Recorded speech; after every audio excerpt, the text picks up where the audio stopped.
matchup. It's a Northwest Arkansas Athletic Conference matchup between the Lakeside Golden Eagles and the Southwest Cougars.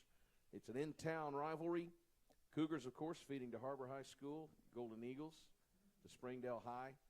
Right now, we have the 7th grade match going on between the Sonora Spartans and the Helen Tyson Hornets.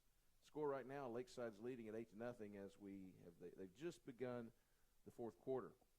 But we're going to go tonight and start talking about Southwest and Lakeside. So we're going to bring you for the next 17 minutes the Brian Dugan Lakeside Junior High Football Coaches Show. So we'll break for that. We'll come back afterwards, and then we'll have some 8th grade football action for you.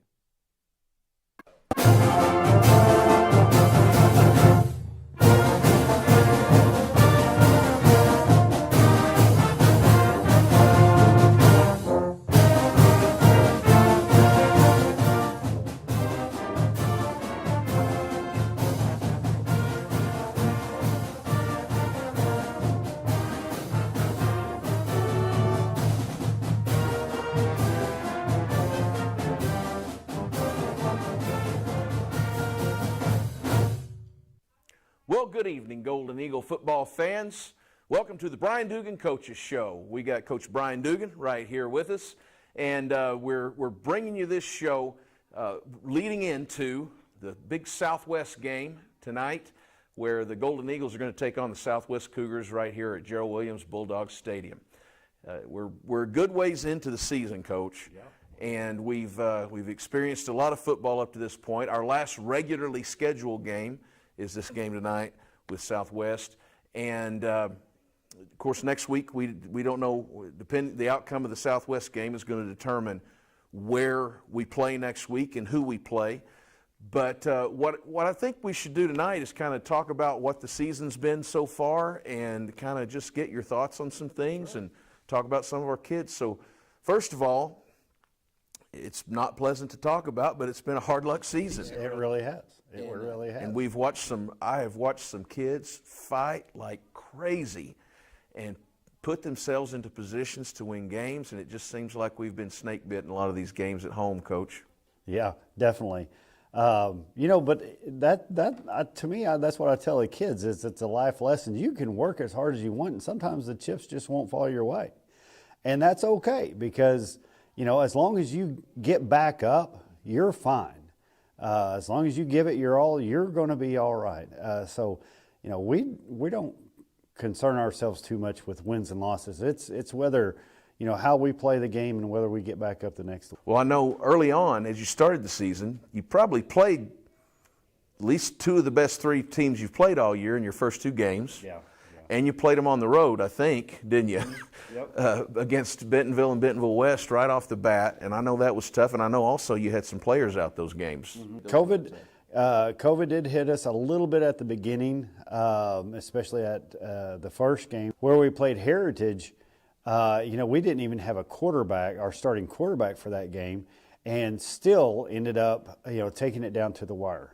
There's no quit in this team, and that's what I love about them. I remember that game very, very clearly because it was obvious those guys that were having to play quarterback weren't quarterbacks. Mm-hmm. They couldn't throw, but man, they were running the ball hard. Mm-hmm. And it seemed like especially as you began the second half, you really started using, running inside, finding those gaps up the middle and using Ladgkit and Noel and Jesse and just but you just rammed it down their throat that second half. Well, that has a lot to do with those guys up front, Daniel and Josh, who's really come so far. We have Leo at fullback and Lauren at the time was our center. We've kind of had a committee there at left guard between Javon and Jack, and then left tackle's always been Hayden. So those guys up front have just carried this team. I know the running backs get a lot of the press, but they don't go anywhere without that front offensive line, and they are absolutely massive. And Coach Huffstetler's done a terrific job with those guys. Well, I mean, when you guys have had success this year, it's been those guys creating gaps, and it's been those, and it's in those backs. Now it's not like you're opening up holes that just any kid on the team could take a ball and run through. I mean, you've got backs that hit that hole quick. Oh, without a doubt, and with a purpose. That's right. I think Lodge Kid, we have trouble, sometimes with him during practice because he likes to hit people, and we're trying to get to the next game with, all players healthy, and he enjoys, even when he's running, he runs with a purpose, and Jesse's fast, and Noel's got moves, and it's just a great 1, 2, 3 punch with those three guys. It is. And not to leave out Marcus. Marcus scored the first touchdown of the season, and a lot of that kind of gets lost, but even he runs with a passion, and it's just amazing how a skinny kid like that can deliver a blow sometimes. Well, and I was going to say too, as you've gone through the year, it looks like you've come to be able to trust your passing game a little bit more too. I mean, without a doubt, Tavon is probably our go-to receiver in times of need. We have. Kamani is a great inside receiver. He's exactly what you want with an inside receiver. He's a tough kid. He doesn't mind scrapping it up, doesn't mind going across the middle to make the tough catch. And, we had a move-in, Day. He came in and just really fit in real well with what we're doing. And I'm just extremely proud of those guys. And I think Marcus, he has his favorites, but he knows that all of them are very capable.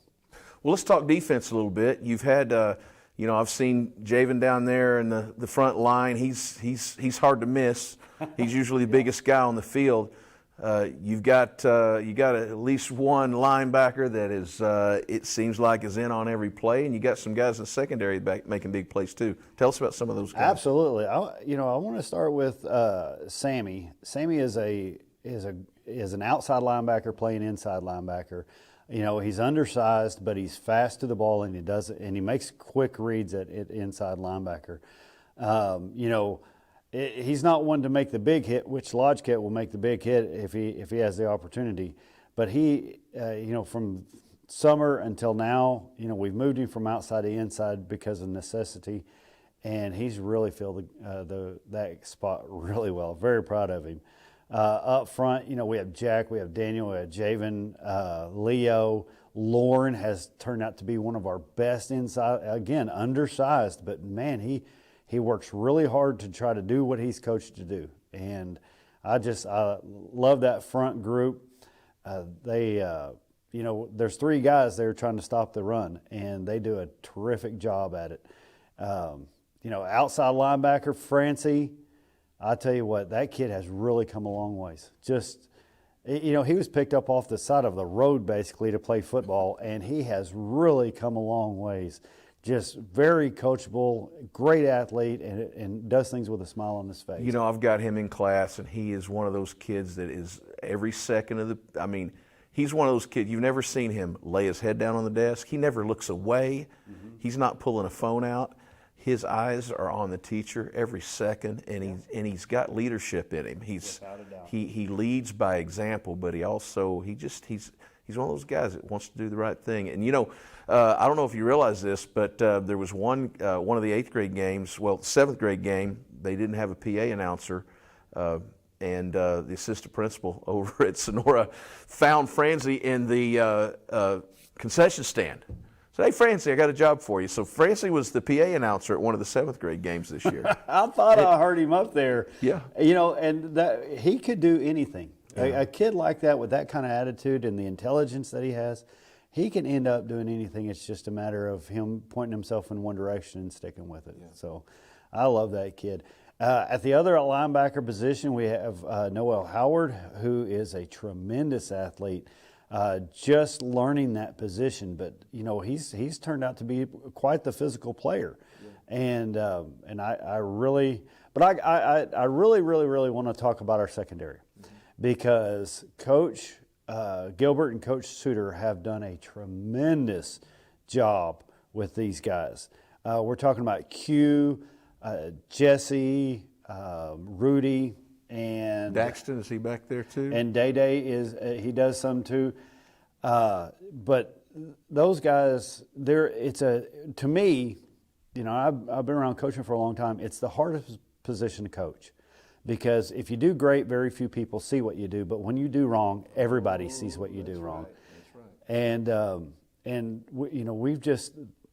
those coaches have done a tremendous job with getting those guys. It's just phenomenal how they can look, train their eyes, and they tell them that all the time, and then move their bodies, and then have the presence of mind to knock a ball away when it gets near. It's an amazing task. I don't see how you coach somebody to do it, and those kids and the coaches have done an amazing job, just an absolutely phenomenal job. Well, I've got to say, you guys have not had tremendous success with wins and losses. No. I mean, and we've watched games where you thought you had it, and the ref says, "No, there's 1 second left," or, too many of those. There's just something seemed to happen. For a while there, it seemed like every home game you felt like you should have won. You're looking at a team that very easily right now could be what, 5-4? Easily. And so, but what I want to say about that is, I've not seen any quit in that team. I mean, those kids play hard, and I got to say this too, Coach, and this speaks to you. Number one, you seem to have done a great job of finding what your kids can do and honing in on that, and taking what they're good at and using it to help them have success at it. Anybody watching that team play can see that. But another thing is, our teams here, all our kids here at Lakeside, we are a United Nations, without a doubt, of a student body, and we're very diverse. And I love watching our team play with not just the passion they have for the game, but the way that they seem to care about each other, the way that they want to please their coaches. I mean, those kids go out there every week, and you've got every demographic group that exists in Northwest Arkansas on that team, and they love each other, and that's just been a great joy to watch. That comes from the coaches and also the players of not putting anybody ahead of anybody else. We treat every player, whether they run fast and can throw a ball or kick a ball, we don't care. We love them all. And, after our big win against Farmington, I told those scout teamers, Andy Umana and players like that we don't win without those guys. And I think that the other players recognize that without, 35 players on the team, we don't have a team.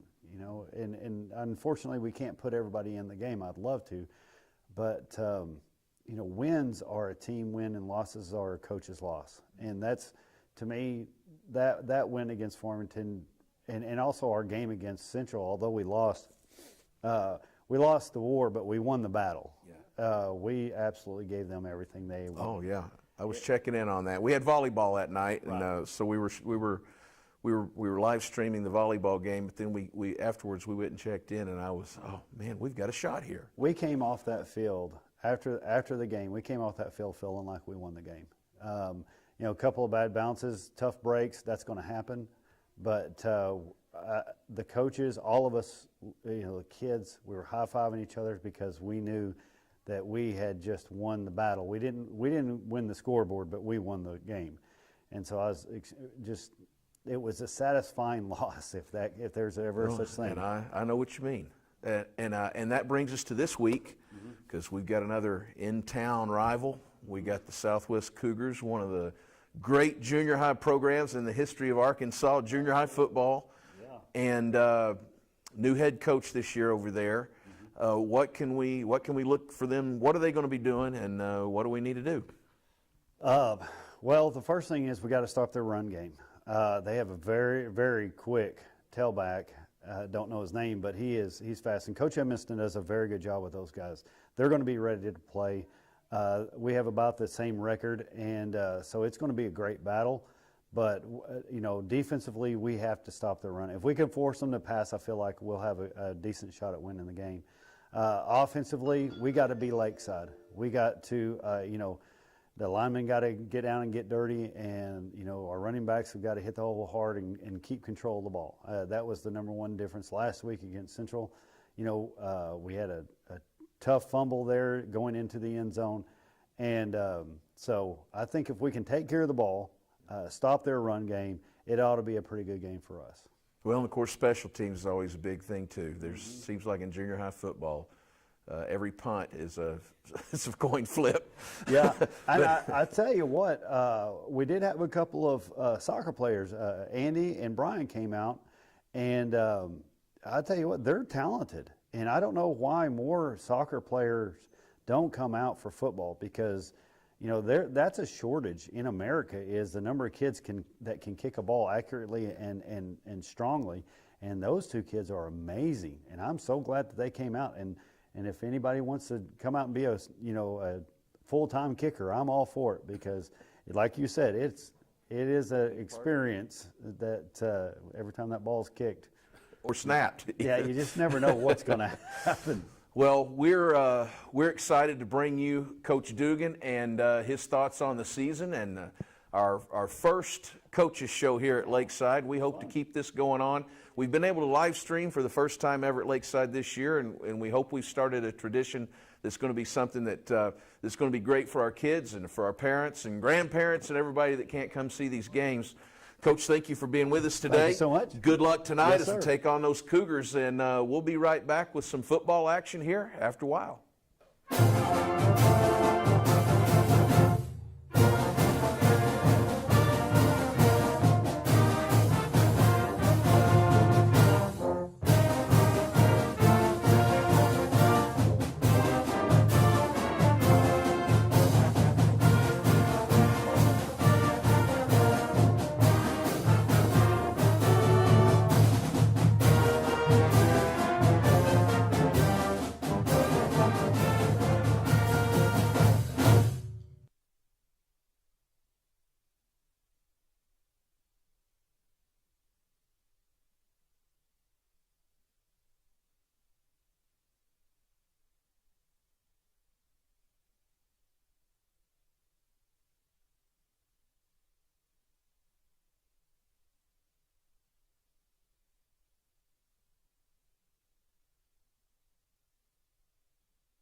First Security is here. Only here. So that means we're here, here, and here. Even here. And definitely here. Because here is where we want to be for you. First Security Bank, only in Arkansas.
Experience everything Springdale has to offer. Visit ExploreSpringdale.com or download the new Explore Springdale app. It's the best place to discover all there is to do and see in Springdale. We'll help you explore our many eateries and attractions and introduce you to our shopping, arts, parks, and trails. You'll also find links to our great hotels and meeting venues. Download the new Explore Springdale app or visit ExploreSpringdale.com to begin your Springdale adventure.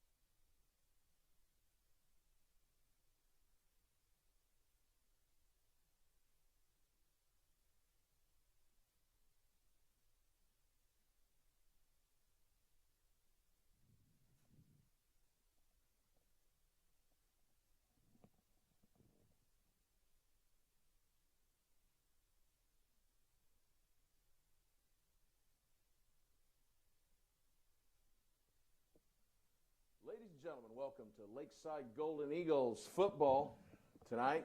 In a minute 51, we'll be kicking off the 8th grade game between the Golden Eagles and the visiting Southwest Cougars. Both teams come in here with something to prove tonight.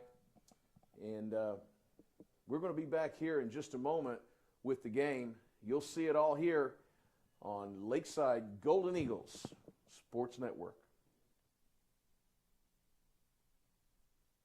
The Springdale Chamber of Commerce is among the top 1% of chambers in the nation to be honored with a 5-star rating by the U.S. Chamber of Commerce. We work each day to make our members more profitable through programming and events that strengthen our economy, help to create jobs for a growing population, and support the needs of a diverse community. We make Springdale a better place to live. Learn more about the Chamber and Springdale by visiting our website, springdale.com.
All right, and we are back with the kickoff, and we're ready to go.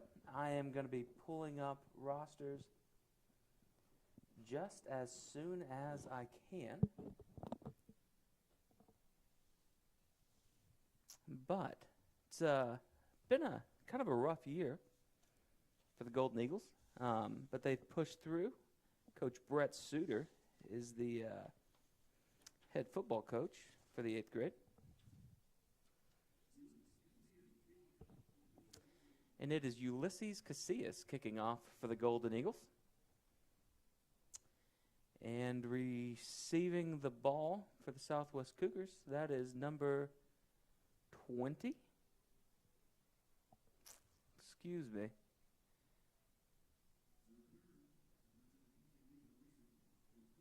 Number 20, Ruben Rios for the Cougars.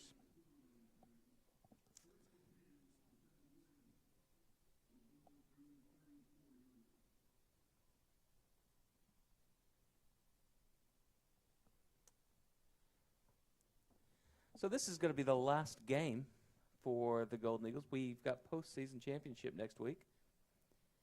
And that is the outcome, and that's going to depend on how the Golden Eagles play. And that's number 7, Quincy Jibwa in the shotgun. He hands off to number 22, Ethan Rhodes. Rhodes with about a 7-yard, 8-yard, 9-yard carry. So it's 2nd and 1 in a little bit.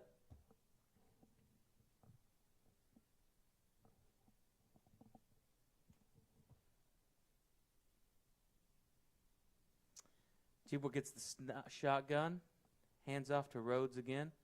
Rhodes with the first down, but we have a flag on the play.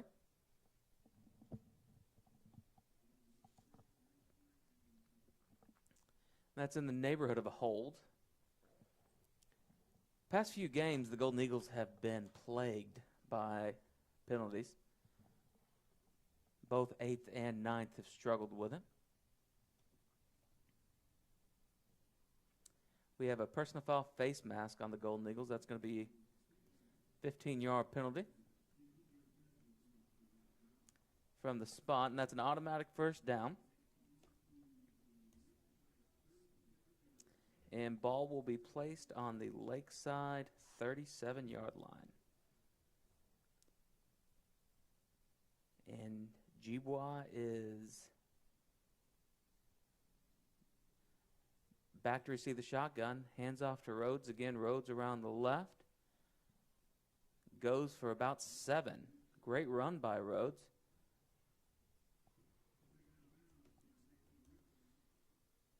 And he is run out of bounds by the Lakeside Golden Eagles.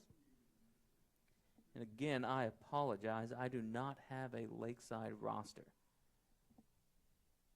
As soon as I get one, we will start getting you the name of the Golden Eagles.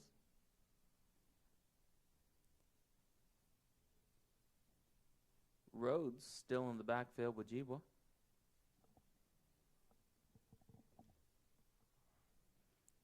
Shotgun handoff to Rhodes again, and that is Rhodes on every play. Rhodes gets maybe a yard on that. Looks like Derek Jones on the stop for the Golden Eagles. It is 3rd and 6 on the Lakeside 33.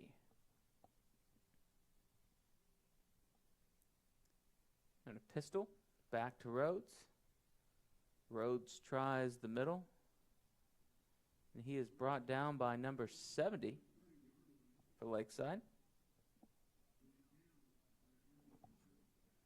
And that is number 70, HAR-BER.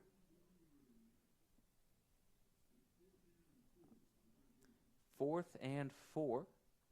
Southwest elects to go for it. It's kind of a no man's land right here.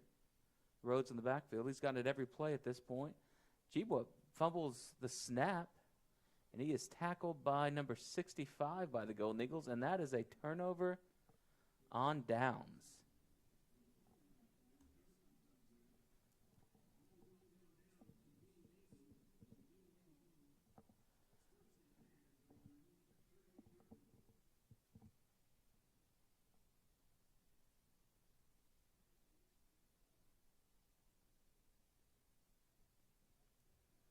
All right, as the Golden Eagles take the field, we have Trenton Sizemore in the backfield.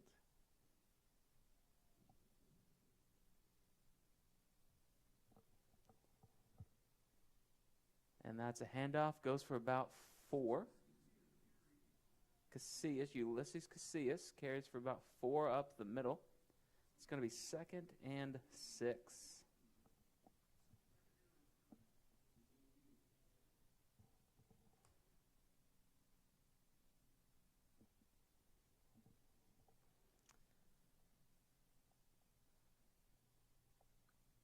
Sizemore back with the snap.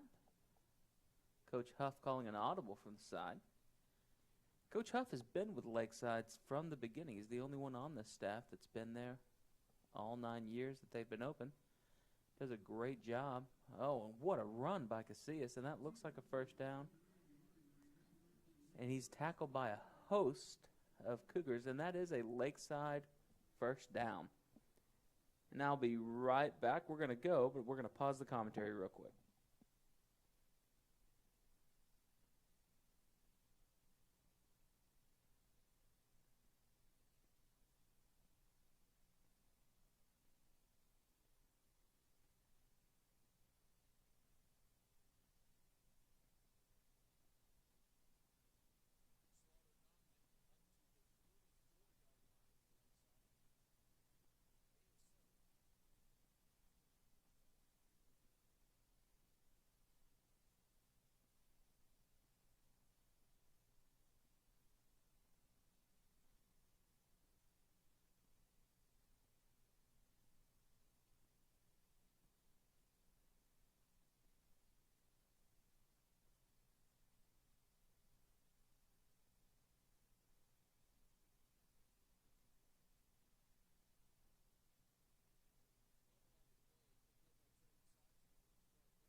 And we're back. It's 3rd down and 1. Sizemore is back in shotgun on the play.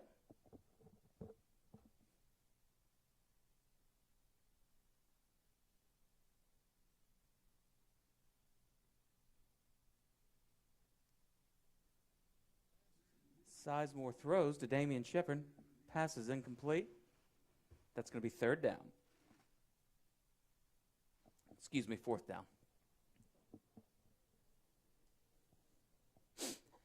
Golden Eagles did manage to advance the ball a little bit. Weren't able to go very far. Sizemore is back, and looks like they're going to go for it. About 8 yards.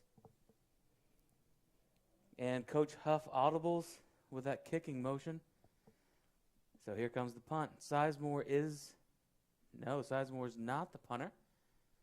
Punter is number 6, Ulysses Casillas. Gets a big Lakeside bounce to the 18. And it is down by number 25, Austin Smith. And we're going to go ahead and try to go to a commercial.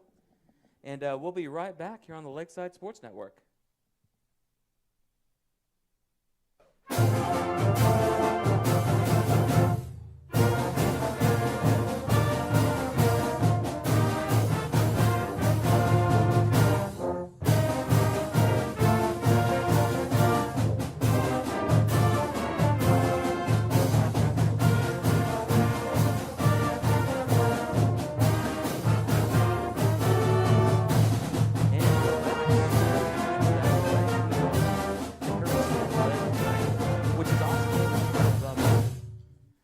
Well, good evening, Golden Eagle football fans. Welcome to the Brian Dugan Coaches Show. We got Coach Brian Dugan right here with us, and we're bringing you this show leading into the big Southwest game tonight, where the Golden Eagles are going to take on the Southwest Cougars right here at Gerald Williams Bulldog Stadium. We're a good ways into the season, Coach, and we've experienced a lot of football up to this point. Our last regularly scheduled game is this And game this tonight is, just with as a reminder, Southwest. this is our last And regularly scheduled game. of course, next have week we don't know. championship week The outcome of the Southwest after game is this. going to determine where we play next week and who we play.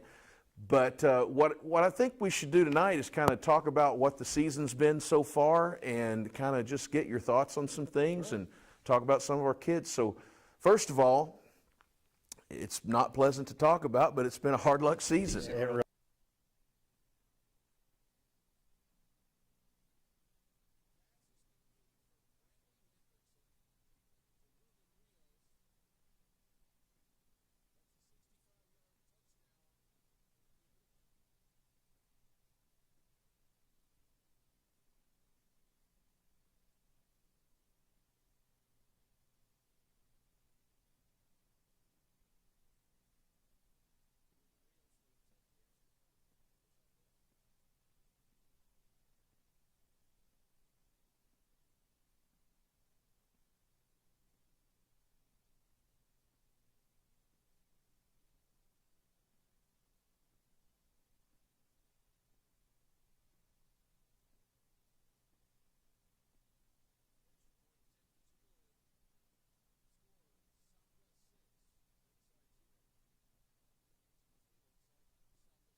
The extra point attempt is good, and that was Rhodes on the long touchdown. Southwest now leads 7-0.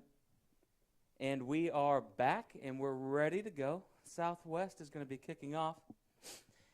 Kicking off for Southwest is going to be number 25.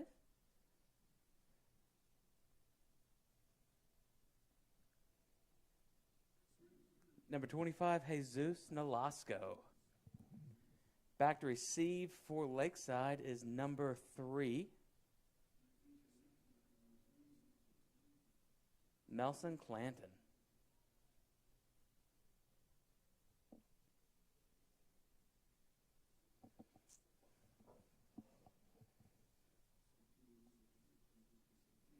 All right, Nolasco, number 6, back to kick. With a great kick all the way to the 20. That is caught by, I'm not sure. He's tackled by number 31, number 12. 12 is 12 is Gavin Connor. 31 is not on my roster.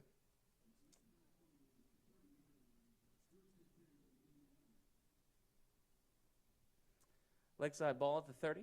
And it is 1st and 10 for the Golden Eagles.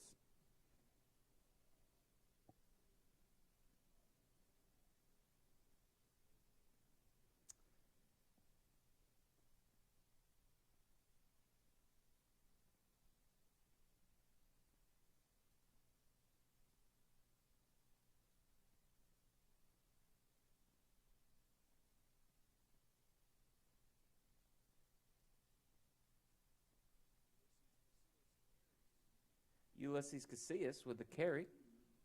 Loses a yard.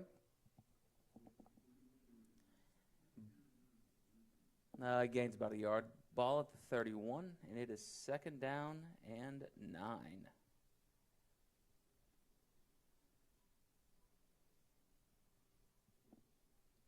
Sizemore back. Got Marcus Slaughter on the backfield. Or Ulysses. That's Ulysses again. Tries the middle again for essentially no gain. And Lakeside's had a little bit of trouble moving the ball so far tonight.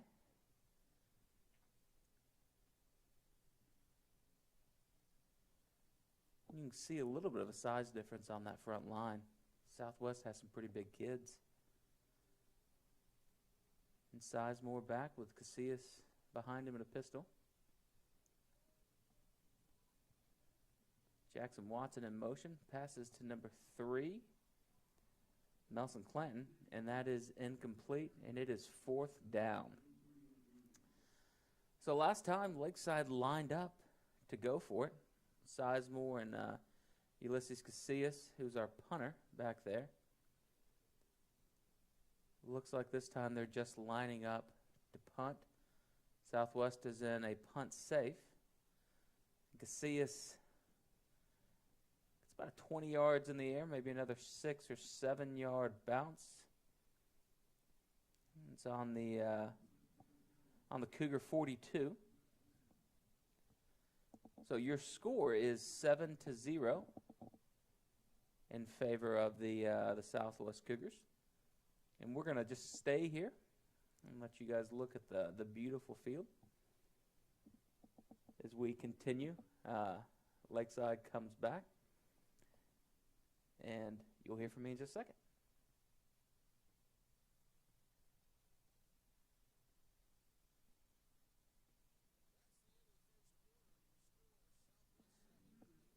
And that is the end of the first quarter. Score is Southwest 7, Lakeside Golden Eagles nothing.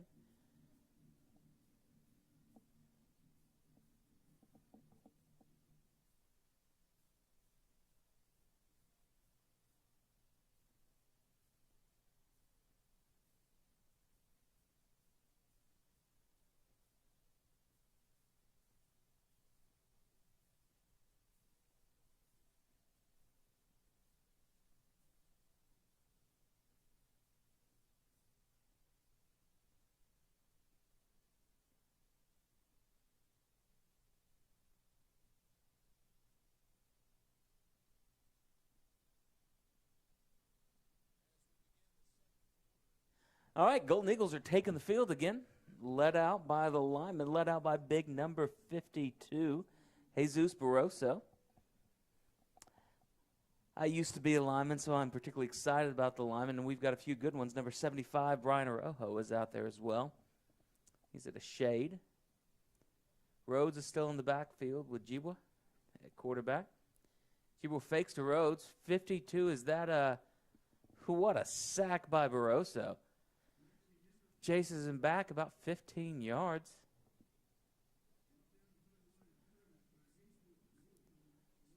And what a play. Rhodes tried to make the block. Barroso couldn't be stopped. And that's some great negative movement, something we haven't seen so far in the first quarter. Lakeside hasn't gotten a lot of pressure. Southwest has kept up that running game with Rhodes, just kind of diving in the middle. And while Lakeside's done a pretty good job of keeping the big runs out, they've been nickel and dimed a little bit, other than that last big play that they scored on. But Rhodes is still in the backfield. Barroso's lined up. They're in a traditional shotgun set. Out to the side, and that is he's tackled by number 2, Slaughter Dominic. Looks like number 24, Marcus Kunsa. On that play, gain of 7 or 8, and it is third and long, third and about 13. That stop by Barroso, that sack by Barroso in the backfield is going to be a pretty big play this drive. Clock continues to run.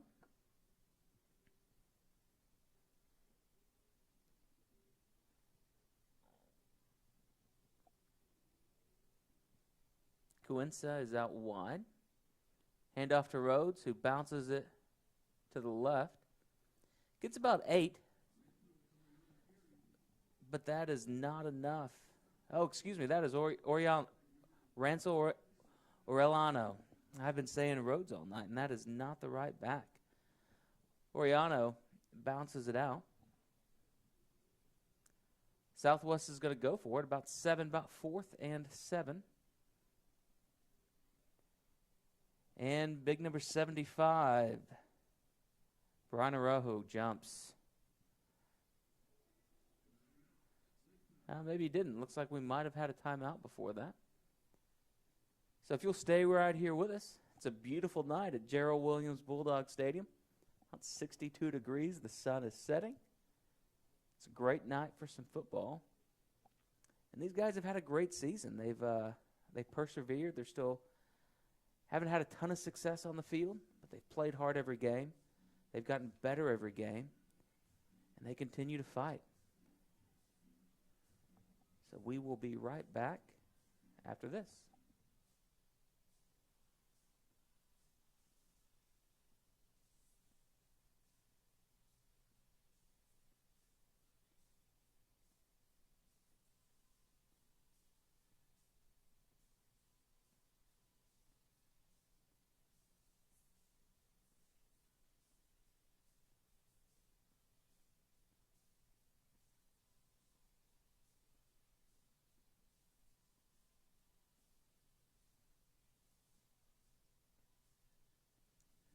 All right, coming back from the timeout. Lakeside heads back out, and it is 4th down and right at 7 yards. And Hendrickson, I had been reading off the 9th grade roster, y'all. Brantley Hendrickson is in the backfield. At quarterback, number 22, Rance Oriano, is beside him.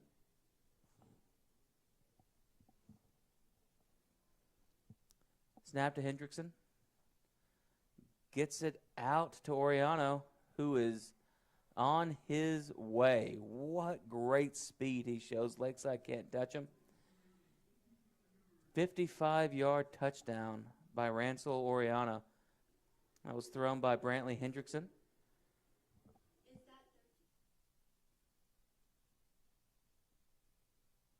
Score is now 13-0. The Southwest lines up for the extra point.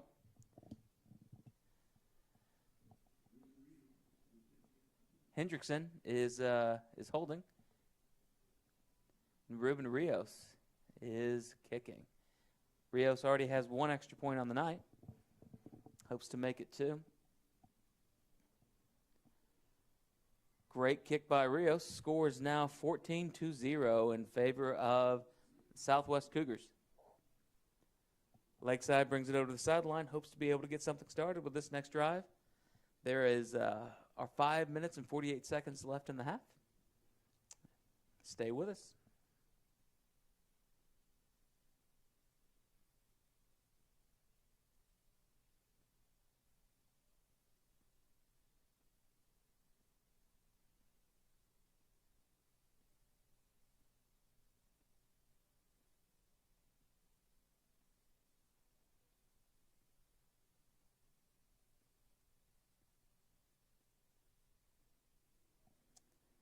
All right, Hayden Sampson about to kick it off for the Cougars.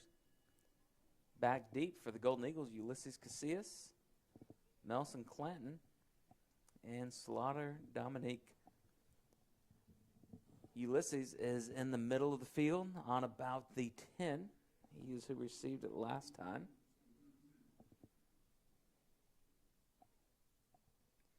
Pretty good kick, but it goes out of bounds. So Lakeside will be starting on their own 35. Great field position.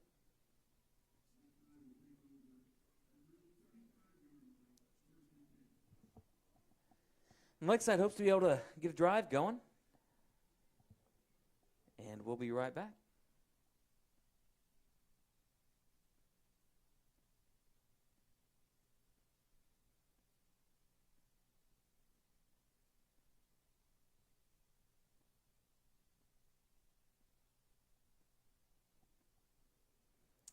All right, and Sizemore is in the backfield, the quarterback. Joining him is number 2, Slaughter Dominique. Slaughter's a little bigger than Ulysses Casillas. We'll see if he has any more luck against this Southwest defensive line. Snap, handoff to Dominique up the middle. Makes a few moves. Man, he might get one. Looks like Slaughter had an opening, but just wasn't able to capitalize on it. Ball is spotted on the 36-yard line. There's 5.5 minutes left to play. Ulysses Casillas is back in the backfield. We have twins to the left. Looks like Sizemore's changing the play. A pistol formation. Sizemore fakes the handoff. And that passes to number 41, Jackson Watson, for no gain. So Sizemore to Watson for no gain. That'll make it 3rd and 9 for the Golden Eagles.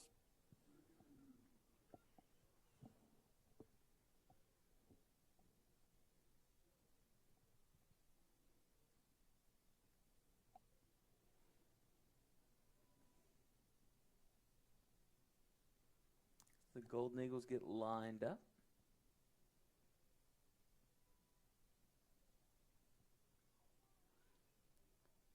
Sizemore takes the snap, and he throws. He has a man wide open, and that is number 1, Damian Shepard, with a huge gain. Looks like he's going to have a little extra tacked on. Looks like about 50 yards, 40 yards on that gain. We're going to call it 40 yards because why not? So Sizemore to Shepard, 40-yard gain. I'm going to see what the call is, but I think looking at that play that it might be a face mask on Southwest. Shepard was tackled awkwardly.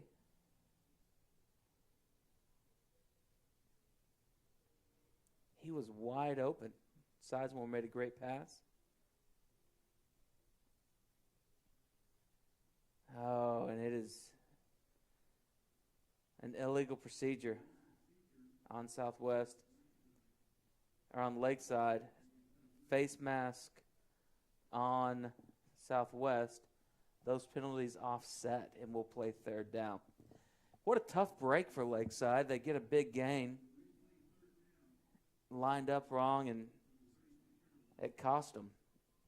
Now, thankfully, it didn't cost them everything. They didn't go backwards.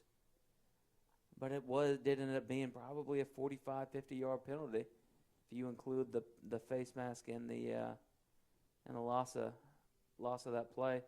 Sizemore's back, and he just misses Shepard.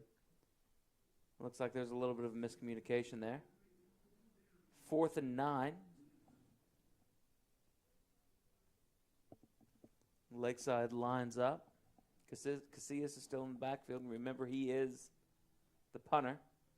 Sizemore's looking like he is going to go. Lakeside's going to go for it. You're in kind of that quasi-no man's land, especially with about 4 minutes left in the half, down by 14. Nope, Casillas, it does kick it straight up. And play is made by number 20, Ruben Rios. Receives it. Number 35.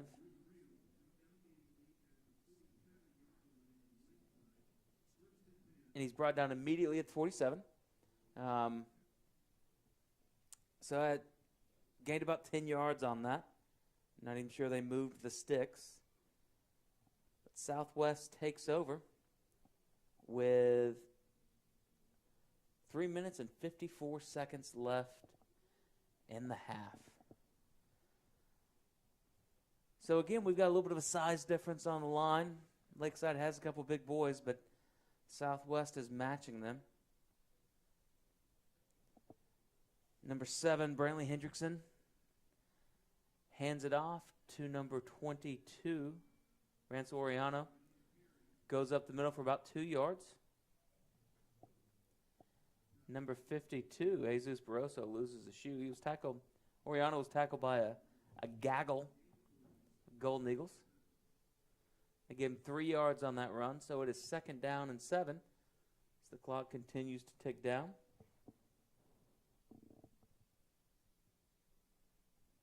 The Golden Eagles line up. Hendrickson hands off to Oriana. Goes off the left side for another 3. 2-ish. Got a little 3 yards and a cloud of dust going, and that is 3rd down and I'll call it 4. Let's see if Lakeside can hold here. They might end up having to hold for 2 plays. Southwest has a pretty successful run game so far. Can't see a huge reason why they would be stopping. Wouldn't go for it on 4th if they don't get it here. Snap is received. Great hit. Big hit by Barroso.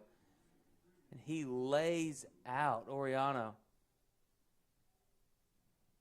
That is a loss of a yard, so it is now 4th down and 6 with 2 minutes left in the half. Let's see what Southwest decides to do, but Barroso's has made 2 big plays today. He had that big sack in the first quarter, and he stuffed that play right there. I mean, he met Oriano in the hole, and Oriano wasn't going anywhere.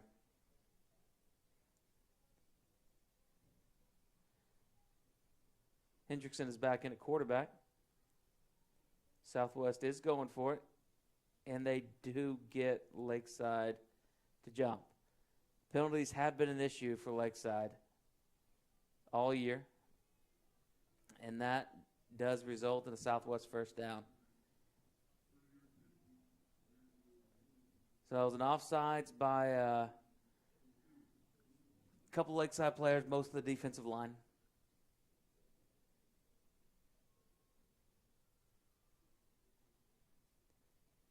And Southwest lines back up with a fresh set of downs. Hendrickson to receive the snap. Hands it off to Oriano. Oriano running some dudes over. About 8 yards. Tough running. Number 72, Derek Jones, is in on that tackle. Southwest takes a timeout with a minute left, minute 8 left. They have second and about 2. And stay with us.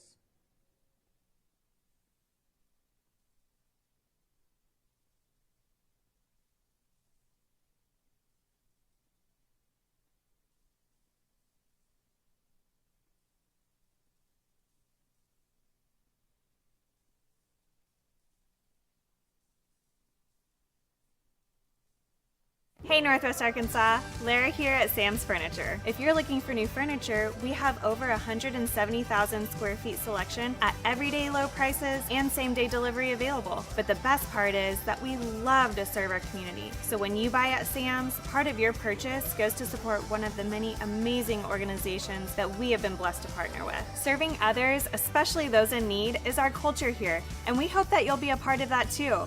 Arkansas's largest furniture destination, get it at Sam's. And we're back.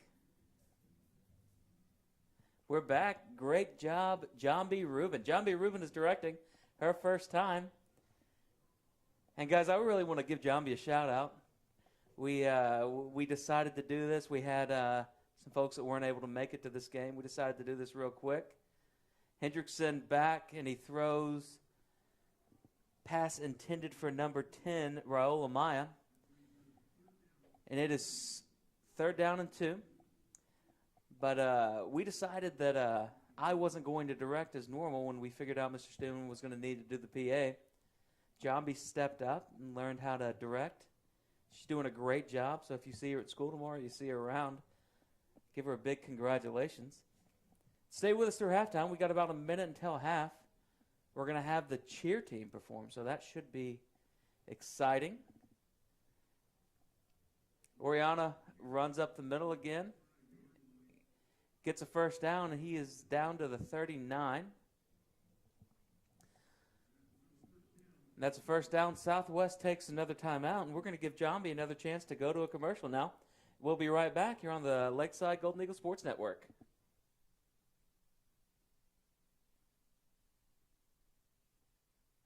Ozarks Go from Ozarks Electric Cooperative is leading the fiber revolution, connecting the divide with high-speed broadband access to close that gap. From cloud to cloud, post to post. From downtown to way out of town, to connect our customers to a world of blazing speed and access to absolutely everywhere. It's our customers connected and energized with Ozarks Go. And we're back here on the Lakeside Golden Eagle Sports Network. Score is 14-0 in favor of the Southwest Junior High Cougars.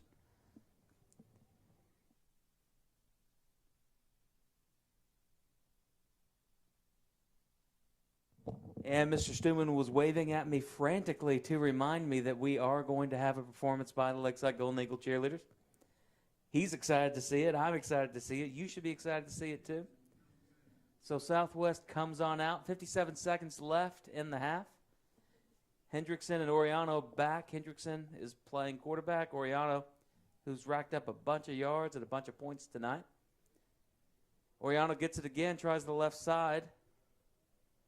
On the counter, gets about 8.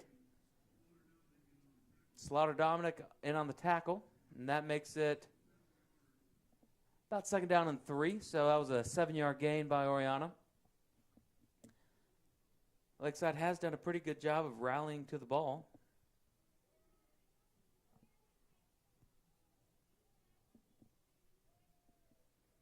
Oriano again around the left. Puts his head down, and we do have a flag. Oriano makes it to about the 9. CJ Arvaseus in on that tackle. Looks like it's going to be a hold on Southwest, so that's going to back them up 10 yards from the spot.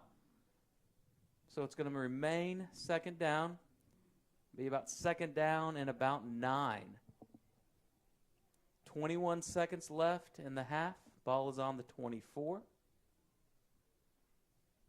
Clean snap. Hendrickson for the pass, and that is broken up by number 2, Slaughter Dominic. That is Ruben Rios, was who the pass was intended for.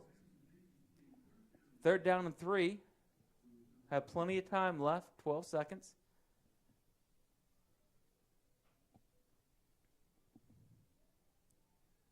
Lakeside made a great play on that, breaking it up right at the apex. Hendrickson has shown a willingness to run or to throw, excuse me. And that again, they're going to go back to the well of Oriano, rolls out, and he scores. Third touchdown for Oriano, second through the air, Hendrickson, and that is Hendrickson's second touchdown as well. Score is now 20-0. We have 4 seconds left in the half. 20-0 in favor of the Southwest Junior High Cougars. Lining up to kick it, and this is Ruben Rios is back to kick it. He's made every extra point so far.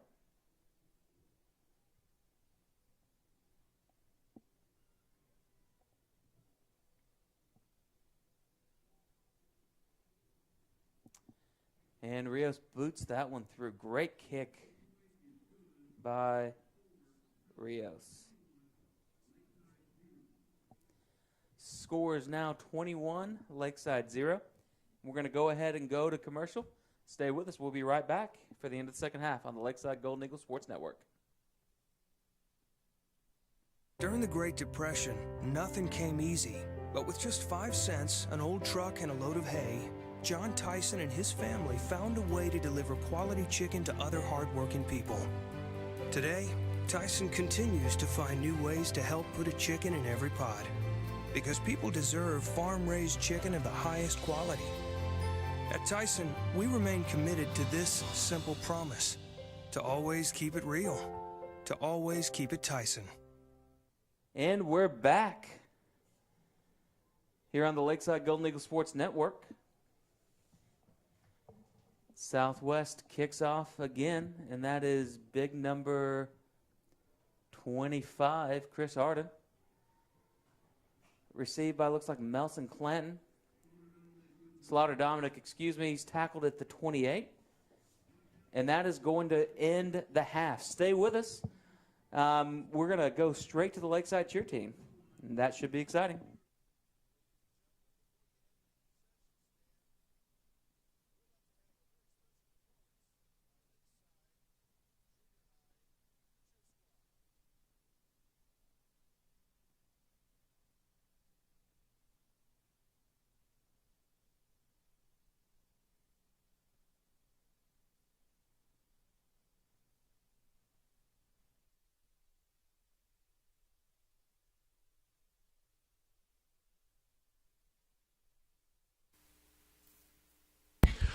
Ladies and gentlemen, welcome your Lakeside Junior High Cheer Squad.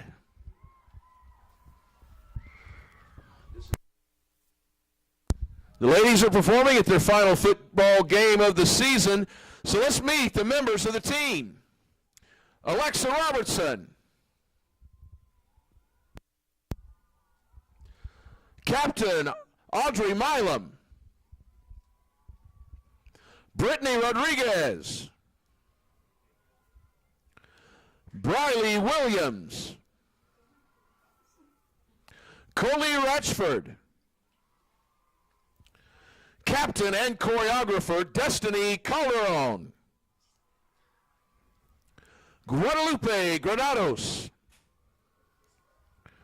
Haley Tharp, Caitlin Spurlock. Catherine Perez. Cabrina Krug. Kiana Ingram. Lucy Lutard. Currently on the injury list, but on the field in her heart, Michaela Johnson. Nevea Silva.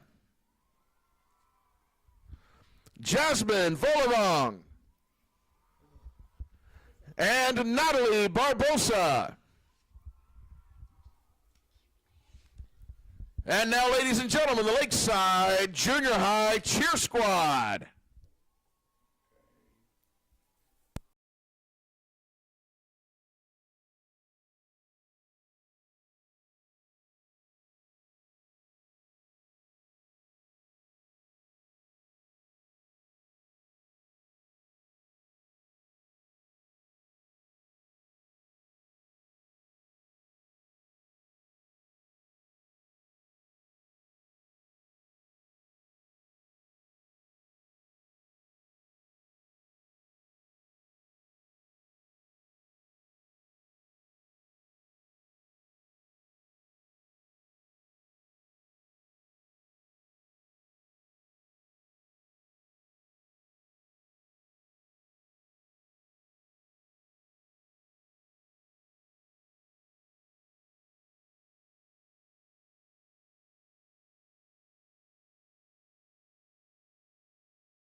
Ladies and gentlemen, your Lakeside Junior High cheer team.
And we're back on the Lakeside Sports Network. Number 3, Melson Clanton picks it up at the 12.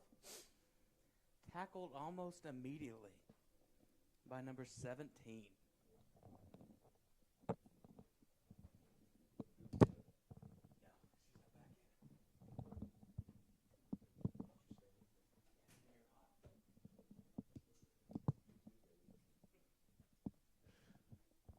Ladies and gentlemen, we've just changed voices again.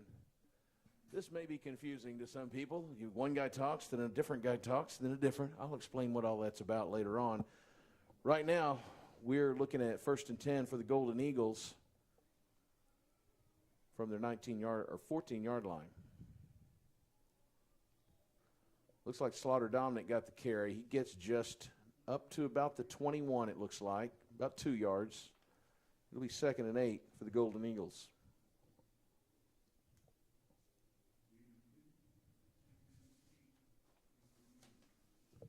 Golden Eagles down 21-0 as we just opened the second half. About 7 minutes left in this quarter, the third. Sizemore pass is complete. Goes to number 25, Austin Smith. And it looks like he had it. I looked down to see the numbers, and it looks like Southwest just took it out of his hands and took it into the end zone. Touchdown Cougars. And I'm sorry to say I can't see who it was that did that. I was looking down to check Austin's number on the roster, and I look up, and Southwest is in the end zone. So the Cougars go up 27-0. Ruben Rios is going to kick this extra point for the Cougars. Brantley Hendrickson, the quarterback, is going to hold. Kick is low. That one didn't just barely clear to the lineman. It's no good, so that's going to leave our score at Southwest 27, Lakeside nothing. Lakeside's going to get it back here in just a little bit. We're going to take a break, and we'll be right back with you on the Lakeside Golden Eagle Sports Network. Hey Northwest Arkansas, Lara here at Sam's Furniture. If you're looking for new furniture, we have over 170,000 square feet selection at everyday low prices and same-day delivery available. But the best part is that we love to serve our community. So when you buy at Sam's, part of your purchase goes to support one of the many amazing organizations that we have been blessed to partner with. Serving others, especially those in need, is our culture here, and we hope that you'll be a part of that too. Arkansas's largest furniture destination, get it at Sam's.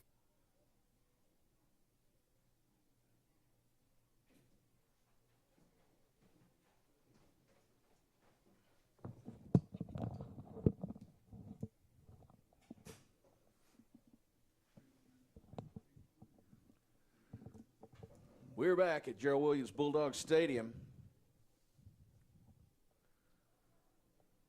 Southwest kickoff there is fielded by number 3 for the Golden Eagles. That's Melson Clanton. He gets up over the 30-yard line. Looks like just past the 30-yard line. It'll be 1st and 10 for the Golden Eagles. Well, I'm out of breath now. I realized I left my field glasses in the other booth and had to run and get them. So I apologize for you having to hear my heavy breathing here. Golden Eagles having a tough time tonight. They've gained some yards at times. They had a really nice pass completion in the first half. It was taken away by an illegal procedure penalty.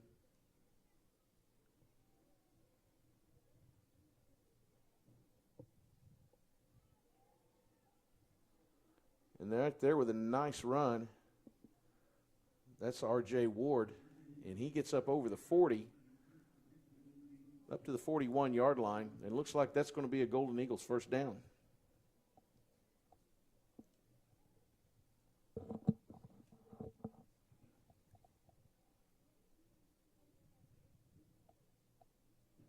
Ward's got it again. He gets hit at the line of scrimmage and breaks a tackle, gets up over the 45, finally brought down. Looks like they're going to spot it right at the 46-yard line.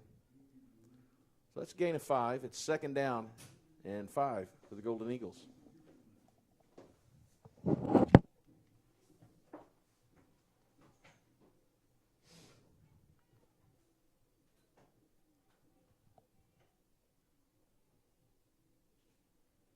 Ward again. That time he gets tripped up right around the line of scrimmage. He got tripped, fell for a couple more yards.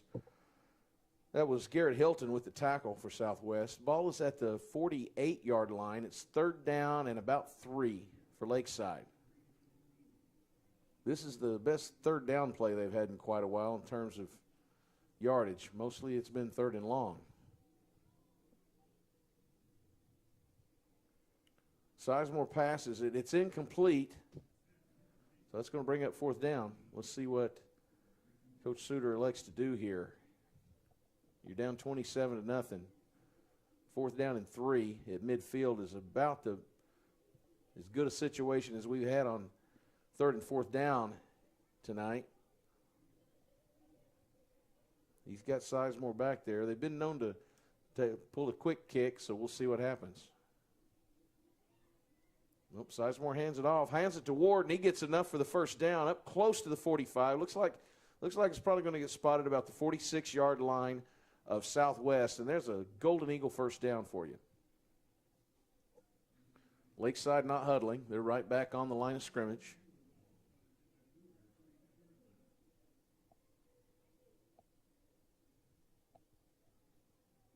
Good job on this drive running the ball for the Golden Eagles.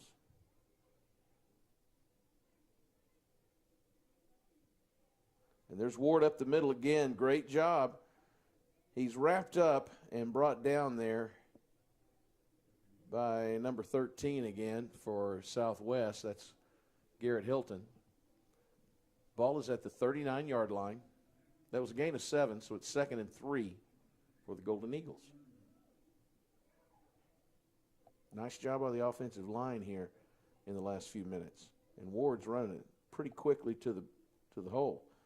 Fake the handoff right there. They go with play action and pass it complete to Damian Shepard right about the 35-yard line, and there's another Golden Eagles 1st down. 4:03 left to play in the 3rd. Southwest leading 27-0. But Lakeside is on the march.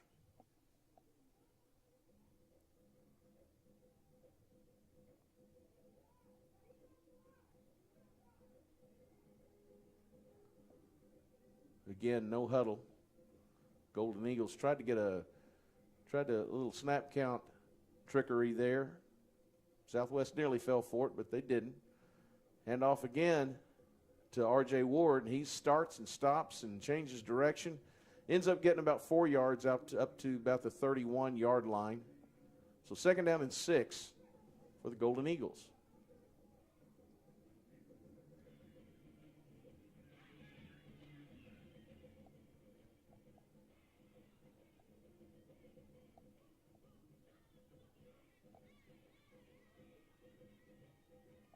Sizemore still at quarterback. We get a snap. It's a little high. Bounces back to Sizemore, so he at least gets a hold of it.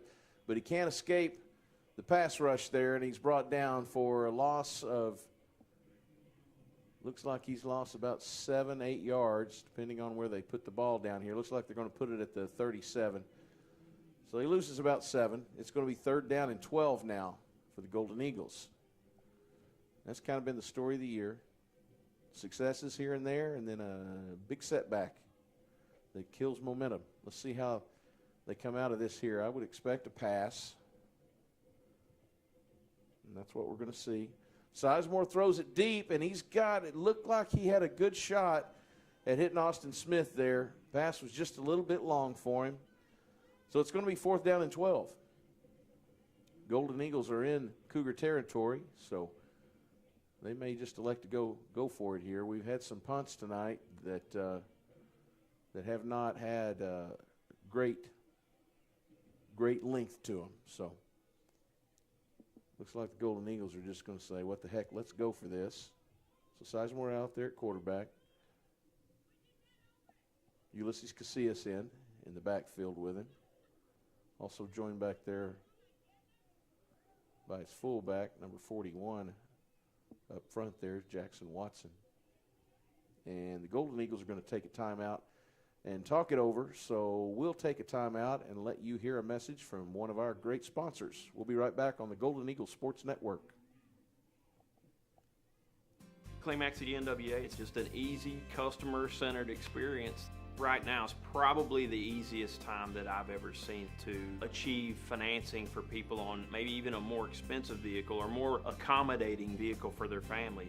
I've got the best inventory, I would say, in the state, and my people are not only experienced in the car business, but they're experienced in the people business. Whether you just check us out online or you check us out in person, we want you to visit us. Climax NWA and climaxnwa.com.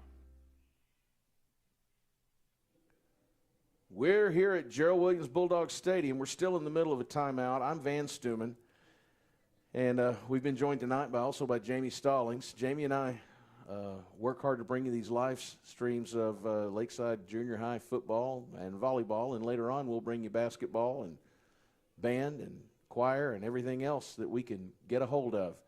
Tonight we've had some issues. We got our PA announcer, who does a great job. It's our first year with him. He just moved to us from Marion, Arkansas, where he was the voice of Marion Athletics, and he's done a great job, but he drives a bus, so he gets here about halftime of the 8th grade game, and there's a little trickery tried by the Golden Eagles and a little double reverse there, and I started to say it didn't go anywhere, but it did. It went somewhere. It went backwards for about 12 yards, and so Southwest is going to take over. Looks like it's going to be at their 44-yard line. So 1st and 10 for Southwest. Anyway, tonight we're trying to make sure all the responsibilities in the press box are covered here. So I was doing PA. Jamie came and did play-by-play, and we had a great student of ours, John B. Rubin, who was directing in the booth, and he's done a great job tonight, taking over those technical duties. It takes a team to make this happen. We've got a great team here at Lakeside. Oriana takes the handoff, and he weaves his way around, and he's going to score. That's going to be about a 56-yard touchdown run for the Cougars. And that's going to make our score go to 33-0. Cougars in the lead. I was checking the field for yellow flags because it seems like every time there's a long play in a junior high game, especially an 8th grade game, there's probably a flag down too. This time, no flag. Oriana just did a great job. It was great blocking. He hit the hole well, made a few great cuts, completely went from the left side of the field to the right side and took it home. Rios kicking the extra point for Southwest. And he gets that one right up the middle. And so that's going to make it 34-0. Southwest in the lead with 1:42 left in the third quarter. So we'll take a quick break, and we'll be right back here for the Southwest Kickoff on the Golden Eagles Sports Network. Hometown. That word still means something here. It means we're neighbors. We do the right thing. We care about your family. And you deserve the very best every time you walk in the front door. HAR-BER. Hometown fresh.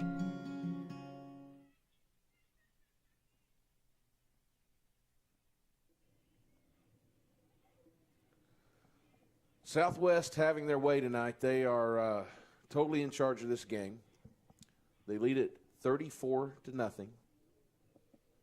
And it's been a series of big plays. It's been a lot of big plays on 3rd and long, fourth down even, and they've just done a good job of finding the holes and making big plays out of them. So, kicking off now, Chris Arden goes deep back there. It's received by number 18 for the Golden Eagles, Ronnie Garcia. He has trouble getting a hold of it, and he finally gathers it up, but he's got his knee down. So it's going to be Golden Eagles ball. Looks like it's right between the 20 and the 21-yard line. Right at the 20, it looks like. So it's going to be 1st and 10, Golden Eagles. Joined here by Jamie Stallings. Yeah, it's been a while since we've done this, Mr. Stuman. Done what? Been on the mic together? Yeah, and what's great about it is my reflection isn't in the we're not using an iPad, so my reflection isn't in the well, I see your reflection. That's still a problem. But The reflection is not in the camera. That's our first game this year. We had the Heritage Lakeside game, 9th grade teams, and we didn't have our full setup to do the game, so we decided to shoot it with an iPad. And ball goes over Sizemore's head, but he recovers. He gets it down. He's brought down inside the 5-yard line. You know, one of the things I've noticed about the game today, Mr. Stuman, is and we've got a flag. Looks like it's going to be an unsportsmanlike from where that was thrown. We'll wait and see who that's on. But I've really noticed the size difference on the line. Now, we've got some pretty big kids. Jesus Barroso's a big kid. Mm-hmm. And he's had some big defensive plays. Yeah, he's had a great game. But, I mean, just look at big number. Was that 63? I don't have my field glasses, but that is a big kid on the Southwest line. Well, actually, he's the only one whose number I can see because he's so large, to be honest with you. He is 63 is Javari McKinley, and he is a big dude. And that was a 15-yard unsportsmanlike on Southwest, so that's going to be, well, we're going to get the fumble. That 15's not enough for a first down, so it looks like it's, well, a lot of times I'm not sure what down it is because our guy that's holding the ball marker down there does not always get the down change. Looks like it's 1st and 10 according to the scoreboard, so I reckon we can go with Coach George and Coach Jazz Carter, our basketball coaches, who are starting. And November 8th, I believe, is their first home game at Lakeside. They're going to be playing Shiloh Christian. Well, and we hope to be able to bring you that one right here again, like we are the football games this year. Looks like Ulysses Casillas on the run gets about 10, right at 10 yards for the first down. Just past the 30-yard line. That's actually R.J. Ward, number 8. Oh, excuse me. And he's had a really good half. I mean, we've just about every yard that we've gained other than a pass has been R.J. Ward running the ball since halftime anyway.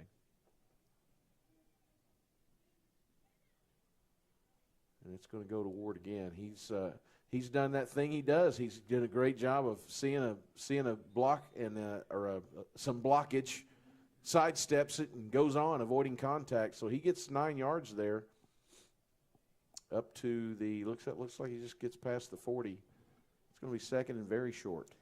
And we are going to run out the third quarter. So we're going to go ahead and take a break. And we'll be back with the start of the fourth quarter here on the Lakeside Golden Eagle Sports Network. Climax at the NWA, it's just an easy, customer-centered experience. Right now is probably the easiest time that I've ever seen to achieve financing for people on maybe even a more expensive vehicle or more accommodating vehicle for their family. I've got the best inventory, I would say, in the state, and my people are not only experienced in the car business, but they're experienced in the people business. Whether you just check us out online or you check us out in person, we want you to visit us. Climax the NWA and climaxthenwa.com.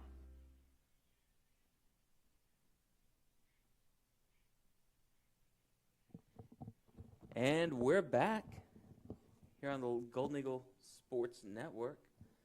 And coming into the fourth quarter, we scores 34-0. I believe that's a running clock, if I remember my. We're 1 point short of a running clock. 1 point short. I'm used to softball rules, not junior high football rules. I don't. What softball game has a running clock? Well, Jimmy? they have a mercy rule after a few innings. Okay. I got you there. I just didn't know what you're. I didn't know if you were referring to a timed softball. They've got some of those umpires calling the Boston Houston game.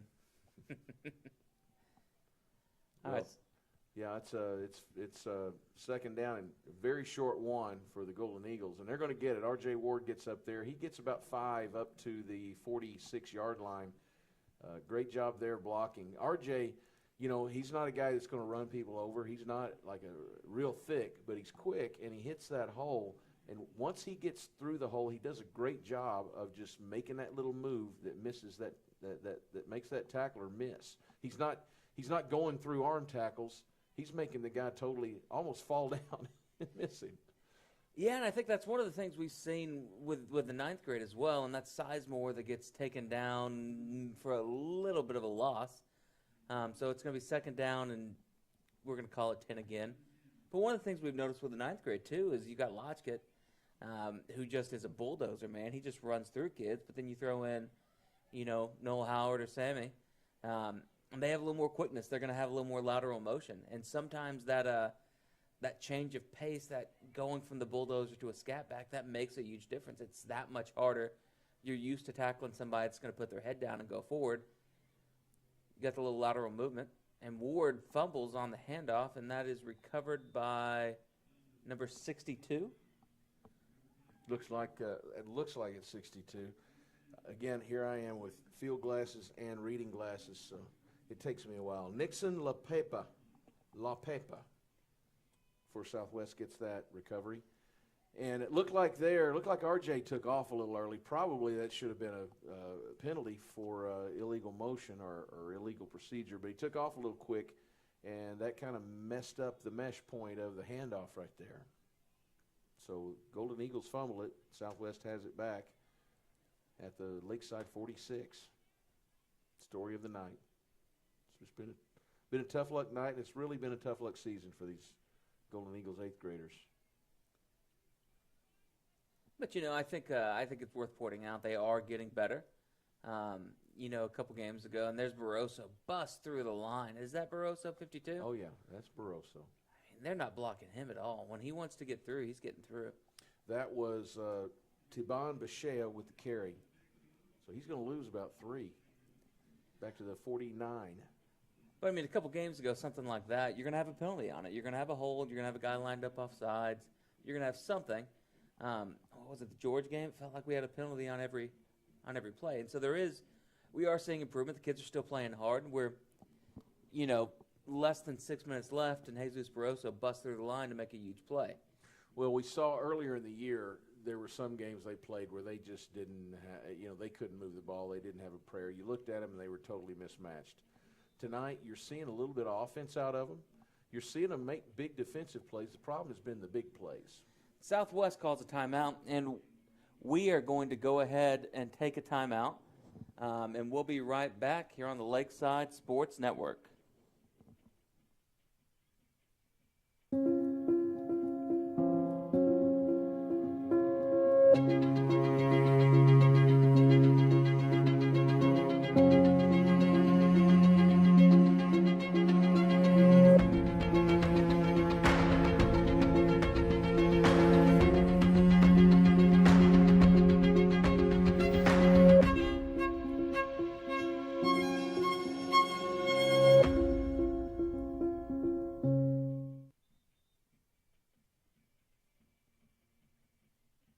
And we're back here on the Lakeside Golden Eagle Sports Network. Barroso leads them out. He's still ready to play. 5.5 minutes left in the game. Golden Eagles still would like to get on the board here. I notice Southwest doesn't have Oriano in the game. He's been the guy. He's been the man back there. Southwest fumbles that handoff. Hendrickson picks it up. Chased down by a few Golden Eagles, and guess who it is? Jesus Barroso. Jesus Barroso leading the charge. Boy, it would have been nice to pick that up and take it at least a little bit. By the way, Jamie, I'll ask. There was a play that the defensive touchdown that Southwest scored earlier. I was totally. We had a complete pass to I believe Damian Shepard. No, it was to. I think it was to Austin Smith. Anyway, I was looking down to check the number of our player that caught it, and I look up and Southwest is in the end zone. Did you see that play? No, I was over in the director's booth for that one. That was a super quick score. 17 brings it around the side. Gets about 10 on that play, Mr. Stuman. That's T-Bon Bashea, and he's going to make back a lot of the yards they lost on that last play. So it's going to be 4th down still. 4th and about 6. And I'm guessing Coach Edmondson over there is going to go for it. Kind of in that no man's land. Though Southwest does have pretty good kickers and pretty good punters. Kid they have kicking off. Both their kickers are. Yeah, the extra point kicker had a couple that went low, but otherwise he's looked pretty good. The young man kicking off He's putting it down inside the 15 every time, pretty consistently. So here's Southwest is going for it, 4th down. Or at least it looks like it. A lot of teams are using that shotgun snap and then using a quick kick, so we'll see what happens here. Yep, they're going to hand it off. And that's a gaggle of Golden Eagles making the play. It's Bashea again, and they get him. He gets about a yard gain, but it's going to be Lakeside ball. They're going to take over on downs at about the 40. I'd like to be able to tell you who made that tackle, but actually about the whole front line did. So we can make some guesses there. We know for one thing, Jesus Barroso was in on it. And we got number 66 up there too. That's Samuel Bullis. 75 is Brian Araujo. So good job up there. So the Golden Eagle offense comes out.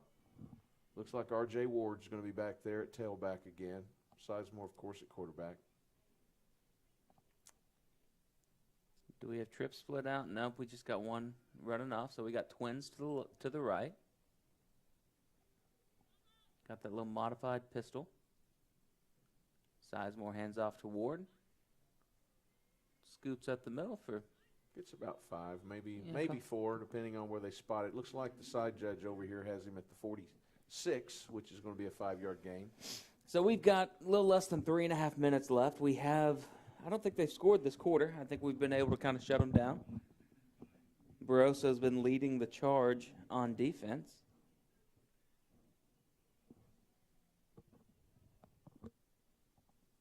Twins set again. And the Golden Eagles, that up back over there, they call a fullback. Sizemore passes.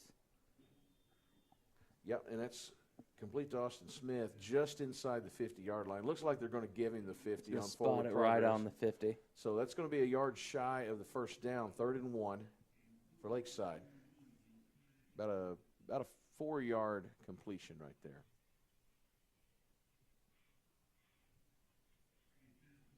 Yeah, number 41 over there for the Golden Eagles, Jackson Watson, is functioning as fullback.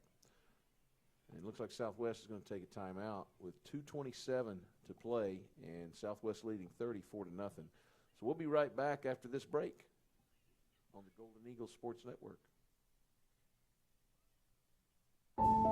Accidents are never planned. But no matter how small, every emergency that involves a child is a big deal. It's everything. That's why we're here. Arkansas Children's Northwest offers the only pediatric emergency room in Northwest Arkansas with fast access, pediatric experts, and kid-sized care. Peace of mind when you need it most.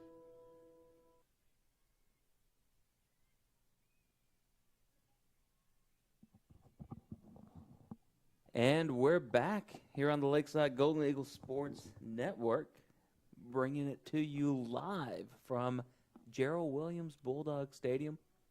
Beautiful night. I know both Mr. Stewman and I have been hoping that we'd have a full moon rising.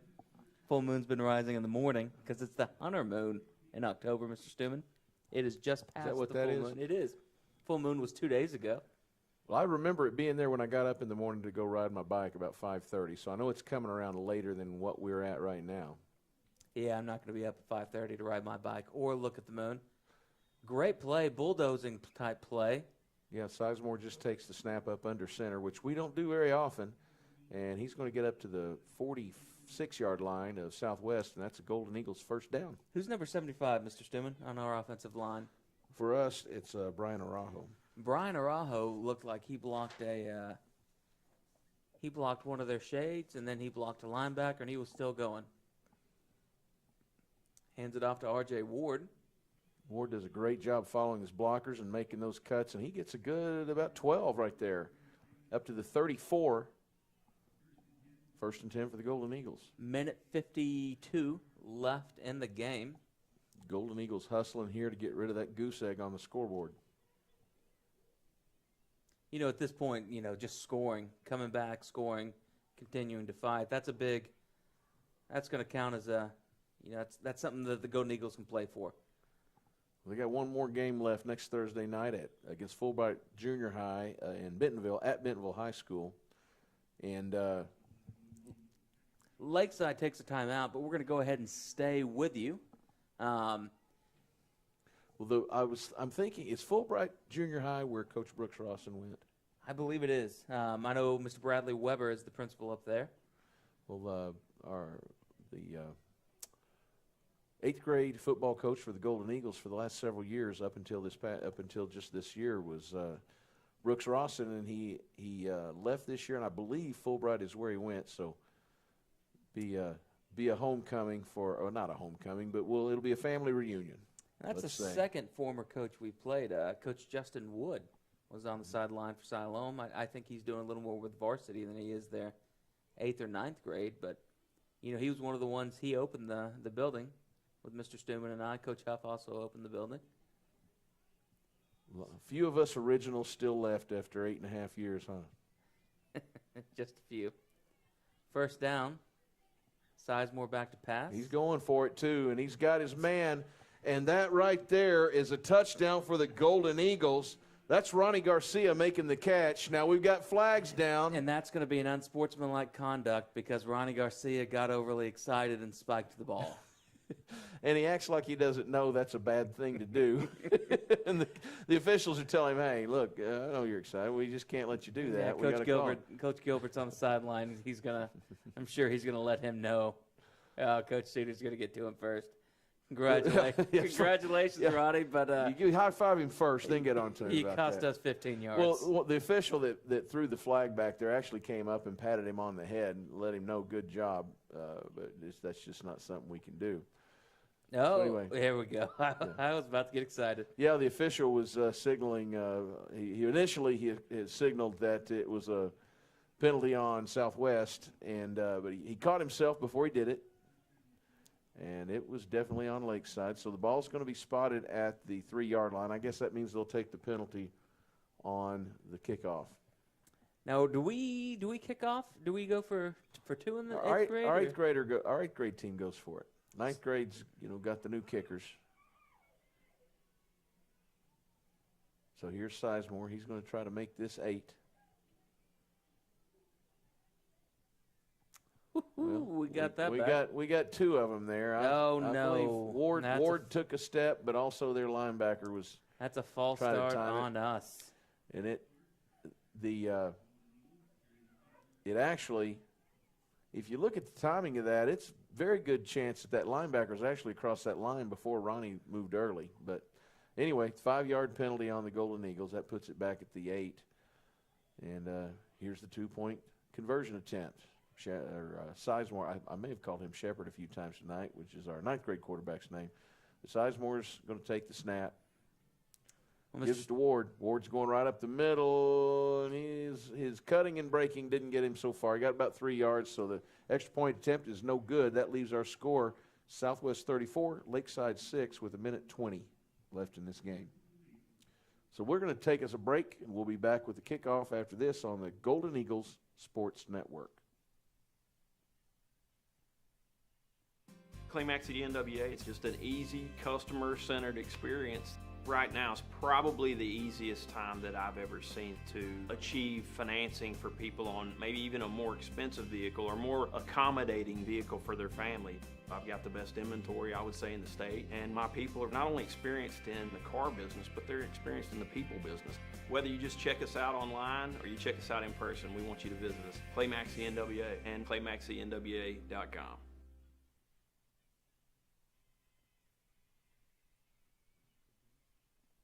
And we're back here on the Lakeside Golden Eagle Sports Network. This is Jamie Stallings, and I'm here with Mr. Van Stuman, the voice of the Lakeside Golden Eagles. Well, I would say you're becoming the voice of the Lakeside Golden Eagles. Yeah, that's okay with me. I have a bad voice. I prefer to be a director. We're about two booths down from our PA voice of the Golden Eagles, Landon West, who his being here has allowed us to kind of do this. We've flirted with the idea of live streaming for several years, and I was always doing the PA for all the games, and I thought, well, if we do live streaming, then I've got to find somebody else to PA, and it's just easier to PA. But then this year, we are communications department, Mr. Trent Jones, and the other people that work with him there. Now he's been joined by Travis Sherman, who coming over from HAR-BER High School, and we've got some really great people in our communications department, and they have gotten us some equipment, some knowledge, and the stuff we need to make this happen. Then I said to Jamie Stallings, hey, you want to live stream ball games? You get to play with computers and stuff. And Jamie has done a great job of making sure that I'm not sure what just happened. Well, we were offsides, and I wasn't sure. I didn't hear the whistle, though. It's because I was talking nonstop, I'm sure. But anyway, we're here doing this because Jamie Stallings has learned a career's worth of technical knowledge to help us make this possible, and we've had great support from our downtown communications department to make this happen. And the Springdale schools are committed to making sure that we have this ability to live stream events for our students and to make it special for our kids, but also to let others see what they're up to. Mr. Newman, I don't think they marked off the unsportsmanlike. I think that's what the flag was about. Oh. I think it was less an actual flag and more of an oopsie. Okay, well, here we are kicking off from the 20. Casillas is back again, and he pooched it last time. He does not pooch it this time. Oh, right up the middle this time, and it's low. Head goes right between the backs, so they're fielded at the 20. He's going to return it for 10, about 20. Goes out of bounds at about the 43. 65 on the hit. That was a hit. Yeah, he got him. That was Christopher Samuel there with the tackle. They're going to give him the ball at the 45, and it'll be 1st and 10 for Southwest with 1:07. I'm going to assume Southwest is going to get some guys that need some experience in here. So this may be we may see a timeout or two with 1:07 left in a game that is, been decided for quite some time, because when you're coaching 8th grade football and you get a game like this, you want to try to get some kids in that haven't been in so much. And so on Lakeside's part, you're going to see some kids on defense that haven't been in there, but it looks like Southwest may have a few new kids in. Back in at quarterback. Same quarterback. We've had a different tailback here for the last couple of series. So we'll see. That's Taban Bashea still back there at tailback. That's number 25 running on late. And there's the flag. That's a delay of game against Southwest. Again, that's what you see when you're trying to get guys minutes. That happens sometimes. 38 seconds left in the game. I'll bet you this. I'll bet you they're not going to pass, though. I wouldn't take that bet. The 9th grade's coming up. You might have saw during halftime, I'm not sure where the camera was, but Jack Chongum, who's been dealing with what I think is a high ankle sprain, looks like he's been cleared to play for the 9th grade. I know it's a big deal. He's a stalwart on that defensive line. Bashea goes out of bounds there about around the 49-yard line, looks like, gain of 4. It'll be 2nd and 6 for Southwest. 13 seconds left. The clock is running. I guess they didn't give him the out of bounds over there, so they're going to let this time expire here. They may get a playoff, maybe not. 3, 2, 1, and that's it. So that's our game. The Southwest Cougars take this game over the Lakeside Golden Eagles 34-6. Mr. Stallings, we've got a couple more hours of football here ahead of us. We've got some two teams here that are both looking for wins that have had kind of hard luck this year. And I really think it's going to be a competitive, really hard-played game, because I'll tell you this, the Golden Eagles, despite the problems they've had this year, they have fought like the Dickens from kickoff to the final buzzer. I mean, they could real easily be, 5-3, 5-2? I mean, they've had 5-4. I was talking with Coach about that the other day. They could be 5-3, 5-3. This is game number 9. So we're going to go ahead and Mr. Stoom and I are going to go ahead and take a break. 9th grade should be starting. Looks like we've got about 20 minutes left on the clock. So go get some popcorn. Hopefully you'll need it because Lakeside's winning. Go get some popcorn, get a cold glass of water, and join us. And they just changed it to 10 minutes. So join us here in just a few minutes for your Lakeside Golden Eagles 9th grade football.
Welcome to Gerald Williams Bulldog Stadium on the campus of Springdale High School.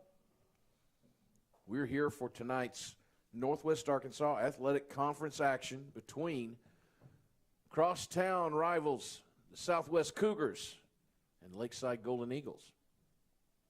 Both teams coming into this with records that they are not real happy about. They both think they're better than what their record shows. Lakeside particularly feels like, right in the 8 games they've played so far, Lakeside feels like they could very easily be 5-3, and yet they're coming in here at 1-7. Their one victory has been over Farmington here about 2 weeks ago.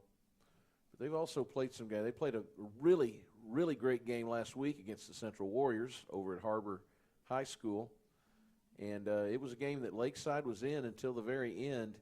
And they came out of that feeling really good about themselves. Central, as always, undefeated at this point. Central's, they're always at the top of the conference. Usually it's Central joined by Bentonville. West has been there close a time or two. But usually those are the two teams that are going to meet in the championship game at the end of every season. Golden Eagles went toe-to-toe with the Warriors last week. And before that, just about every game they've played at home has been one where they felt like they had it won, and it just slipped away at the end. That happened with George, happened with Fayetteville White, happened with Heritage. It's been a recurring theme this year that the Golden Eagles have been right there and just have not been able to pull out the victory. So tonight they're going to try to turn their fortunes around a little bit. Getting ready for the coin toss here. Golden Eagles are putting Leo De La Sancha, number 57, out there with the officials for the coin toss. Southwest Cougars marching out number 2, Jonathan Amon. Of course, it's final home game for these Golden Eagles, so all their freshmen are out there joining their teammate as honorary captains. Of course, today with the COVID rules, we only bring out one captain these days.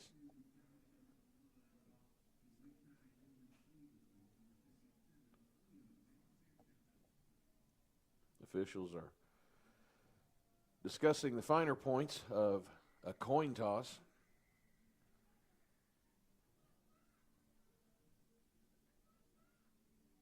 Looks like Lakeside has won the toss, and they are going to elect to defer. So right now, Southwest is saying, well, we want the ball. So it looks like the Golden Eagles have elected to kick off, defending the north goal. So they're going to kick. Southwest is going to have it first, and we'll get our game going. If you saw Coach Dugan's coaches show at the beginning of our live stream, he talked about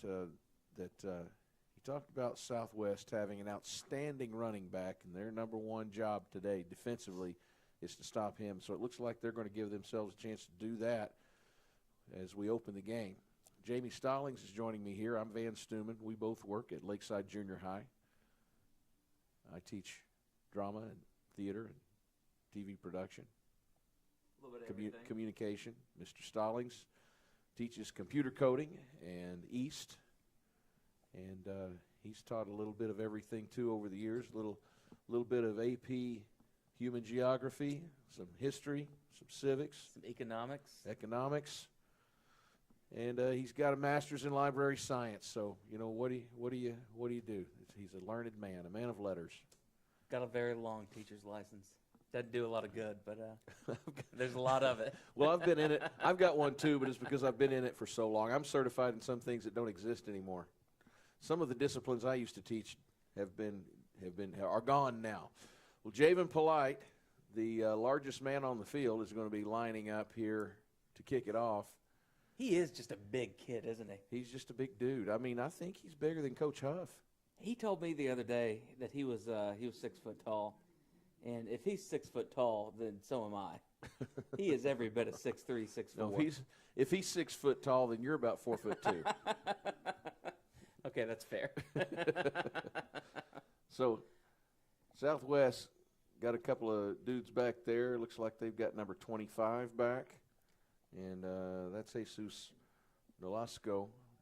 Kick is short. 77, it looks like. Catches it, brings it up for maybe 15 yards, we'll call it. That's Dionisio Vasquez. Gets it up past the 35, up to about the 37-yard line.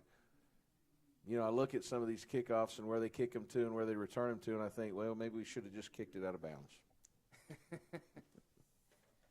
That helps sometimes, wouldn't it? So the Golden Eagles step up. They've been hurt a little bit by injuries. Yeah, me too.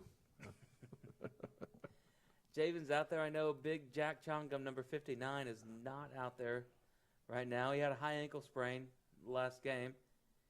He was warming it up. I hope we'll see him at some point. That's number 21 for Southwest. That's Victor Siciliano. And he gets about 8, and I'm going to guess that he is the running back that Coach Dugan was talking about in the coaches show. Siciliano's, I mean, it looks like he's Bo Jackson back there.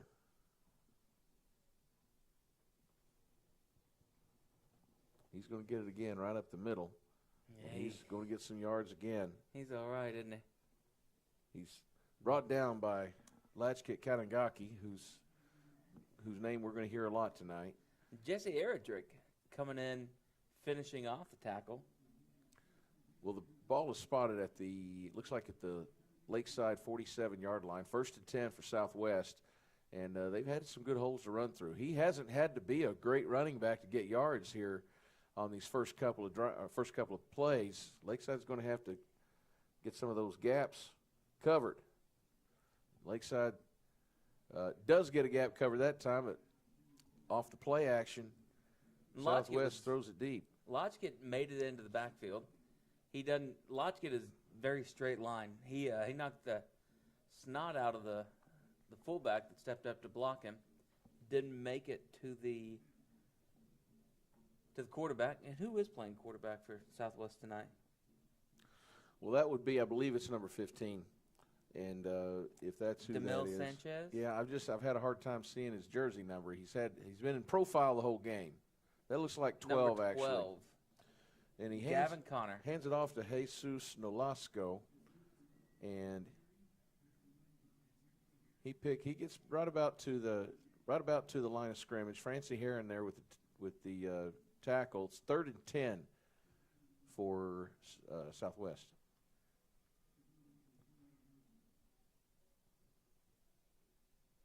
And again, quarterback is Gavin Connor, number 12. We gave the wrong number and name earlier.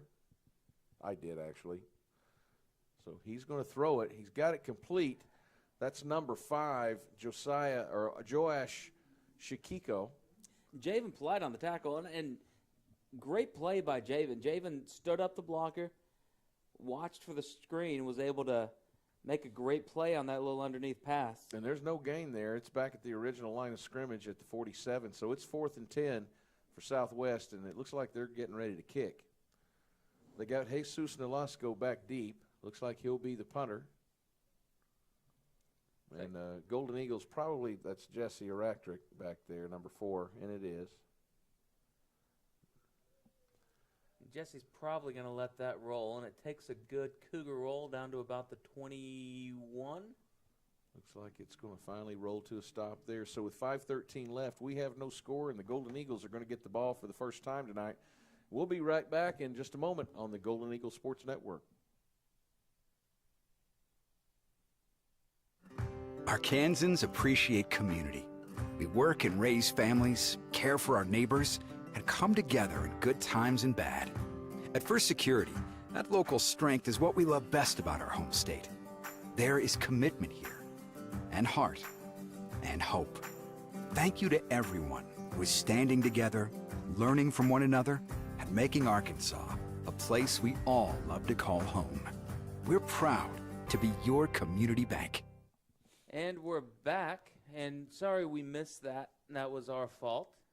We've got a false start on Lakeside. Not quite sure who that is. Well, that's okay. That was a good thing to miss. Yeah, we didn't. We just missed the penalty. We'll just tell you there it's going to start off at 1st and 15 for the Golden Eagles from about the 17-yard line. I guess you could say we had a false start, too. Well, we got Marcus Shepard back there at quarterback. Tiangong, I'm sorry, that's his brother's name. Latchkit Kanagaki back at tailback, and Latchkit's going to get it. He's up the gut, and he's open. There he goes. He's moving. We thought he was going to get caught from behind, but there he goes. The 50, the 40, 30, 25. Latchkit says nope. Got that Derrick Henry stiff arm. Touchdown, Latchkit Kanagaki. My goodness, right there. How many times on that play did it feel like he was going to get caught from behind? You know, and Latchkit's usually a straight runner, but he had a spin move. He cut to the side a little bit. He had that Derrick Henry stiff arm at about the 20. Great play by Latchkit. And he has 83 yards rushing on the night. He's averaging 83 yards a carry on the night. It's hard to beat. Just go home. Well, that was a highlight for the season right there. That was a great run by Latchkit. And again, it's like he's just fast enough to do what he needs to do. I really thought he was going to get caught at least 3 times right there. He just reached out, stuck his hand in the guy's face and said, no, I'm going to go a little faster now. And he just turned some burners on that I didn't realize he had. So the Golden Eagles are going to go for 2 here. And so they've had Brian Bartolo kicking. He is not playing tonight. Without Brian, they haven't had a consistent field goal kicker. Shepard underneath center hands it off. Actually, that's number 50 right there for the Golden Eagles. Lauren Andrake? That's Lauren Andrake. A little trick play right there for the Golden Eagles. They get the extra points, and they're going to go up 8-0 with 4:23 left in the first quarter, and it's a great start for the Lakeside Golden Eagles. We'll be back after this break on your Lakeside Golden Eagles Sports Network.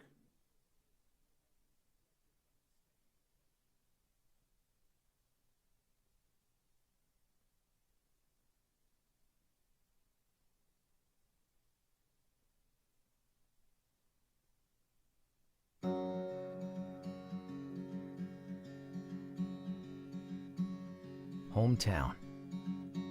That word still means something here. It means we're neighbors. We do the right thing. We care about your family. And you deserve the very best every time you walk in the front door. HAR-BER. Hometown fresh. And we're back. Javen Polite is back to kick off. That was an exciting drive right there, Mr. Stuman. That was an exciting one-play drive, and you know what? That extra point was exciting. I'm not sure how they got Lauren the ball back there. It was somehow they brought it was almost like a guard around. But I mean, Marcus was under center, but he was tucked up under there. It's one of those, I haven't seen that in a long time. You know, that's our next step, is to put in instant replay. That's what we'll be. We promise you that next year we'll be showing you instant replay here on the Golden Eagles live streams. Well, actually, we can't promise that yet.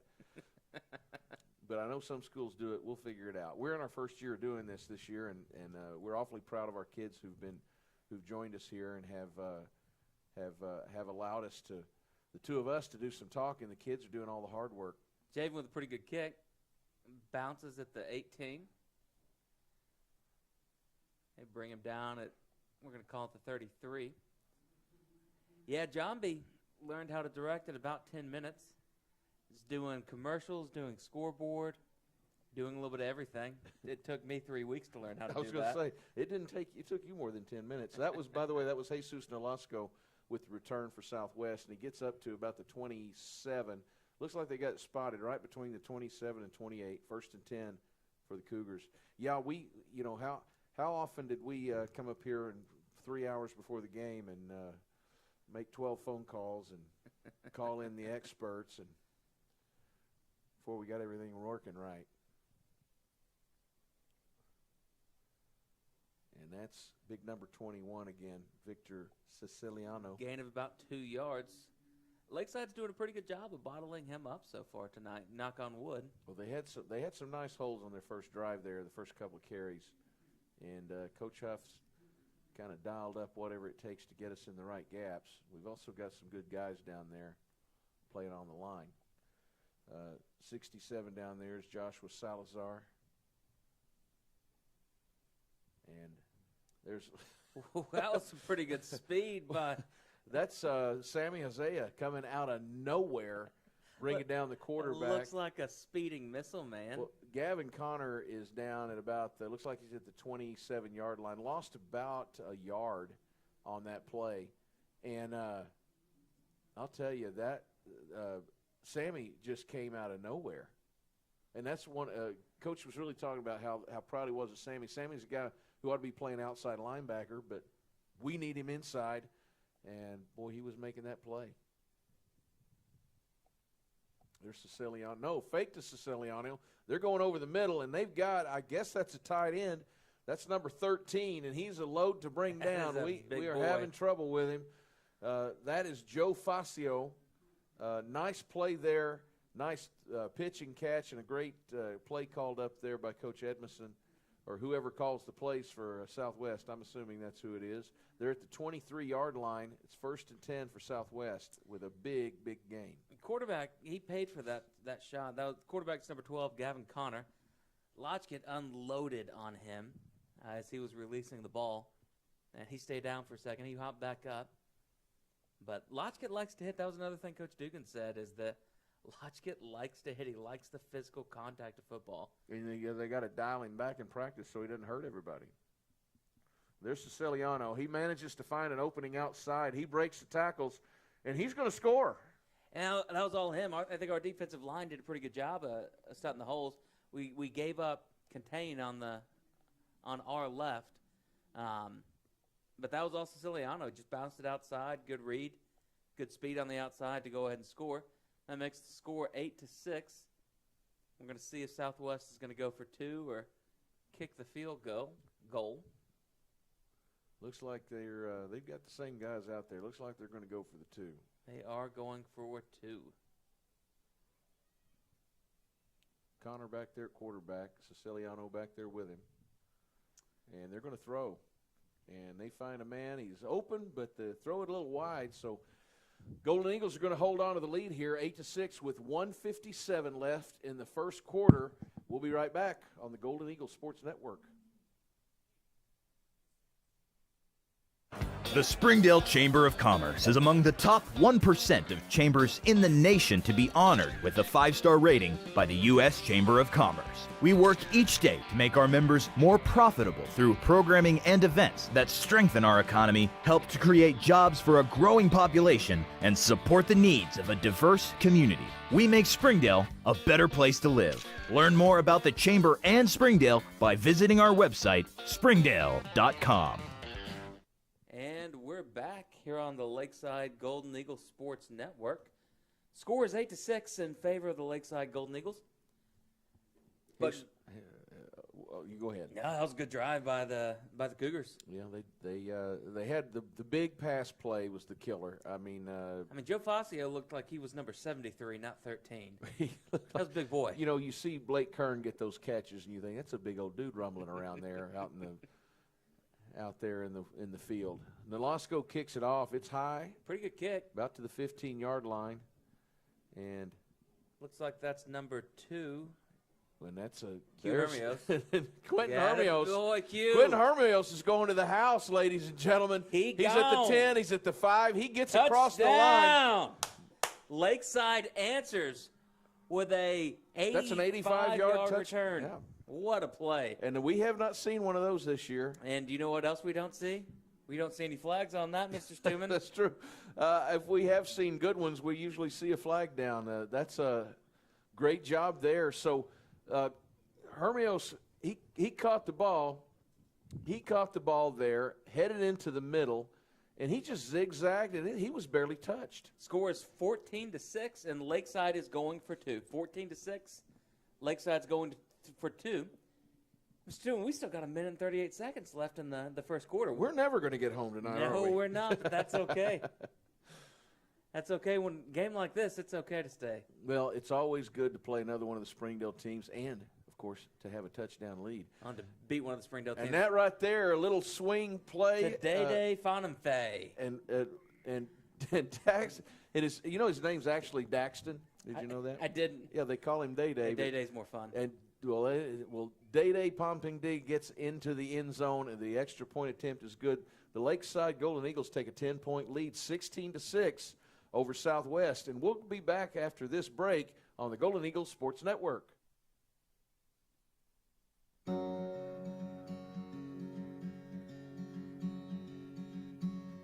Hometown. That word still means something here. It means we're neighbors. We do the right thing. We care about your family. And you deserve the very best every time you walk in the front door. HAR-BER. Hometown fresh. And here we are back on the Golden Eagles football live stream tonight. And Jamie, look straight ahead, then go up about 45 degrees and look what you see there. Is that a moon, Mr. Stuman? That is a moon. You are going to. That's one of the things I really love about calling games up here at Gerald Williams Bulldog Stadium is when you get into October and you get that beautiful full moon. I know it's not quite exactly full, but it sure looks it from here. At some point, we'll show that to you all tonight. Looks like a little pooch kick by Javen. Goes to about the 30. And there's a fumble, and it's loose. They're digging around for it. Looks like Southwest did get a hold of it, but it got touched by some red shirts and some white shirts there before it was all done. But it's going to be Southwest ball at the 31-yard line, 1st and 10. Golden Eagle defense didn't get much of a chance to rest right there. Of course, most of them are on offense too, I guess. Yeah. Junior high ball. And Jack Chongum's coming back on the field. That's good to see. He's a big piece of this defensive line for the Lakeside Golden Eagles. Javen's still out there, all 7'2" of them. Lauren Enrique, number 50 up there. And Lodge's still out there knocking some dudes around. Got Sammy Isaiah out there at linebacker. Outside linebackers, there is Franzi Heron. Hugh Hermios has caught his breath after that 85-yard touchdown return. I guess if you're Mr. Coach Edmondson, you might say, let's go deep on that guy. I bet he's tired. But they go up the middle. They got Siciliano again, number 21, right up the gut. But Sammy and Lodge get on the tackle. Good job there. That's he gets a little over a yard, about a yard and a half actually, but we'll call it 2. Here's at the 33-yard line, and it's 2nd down and 8.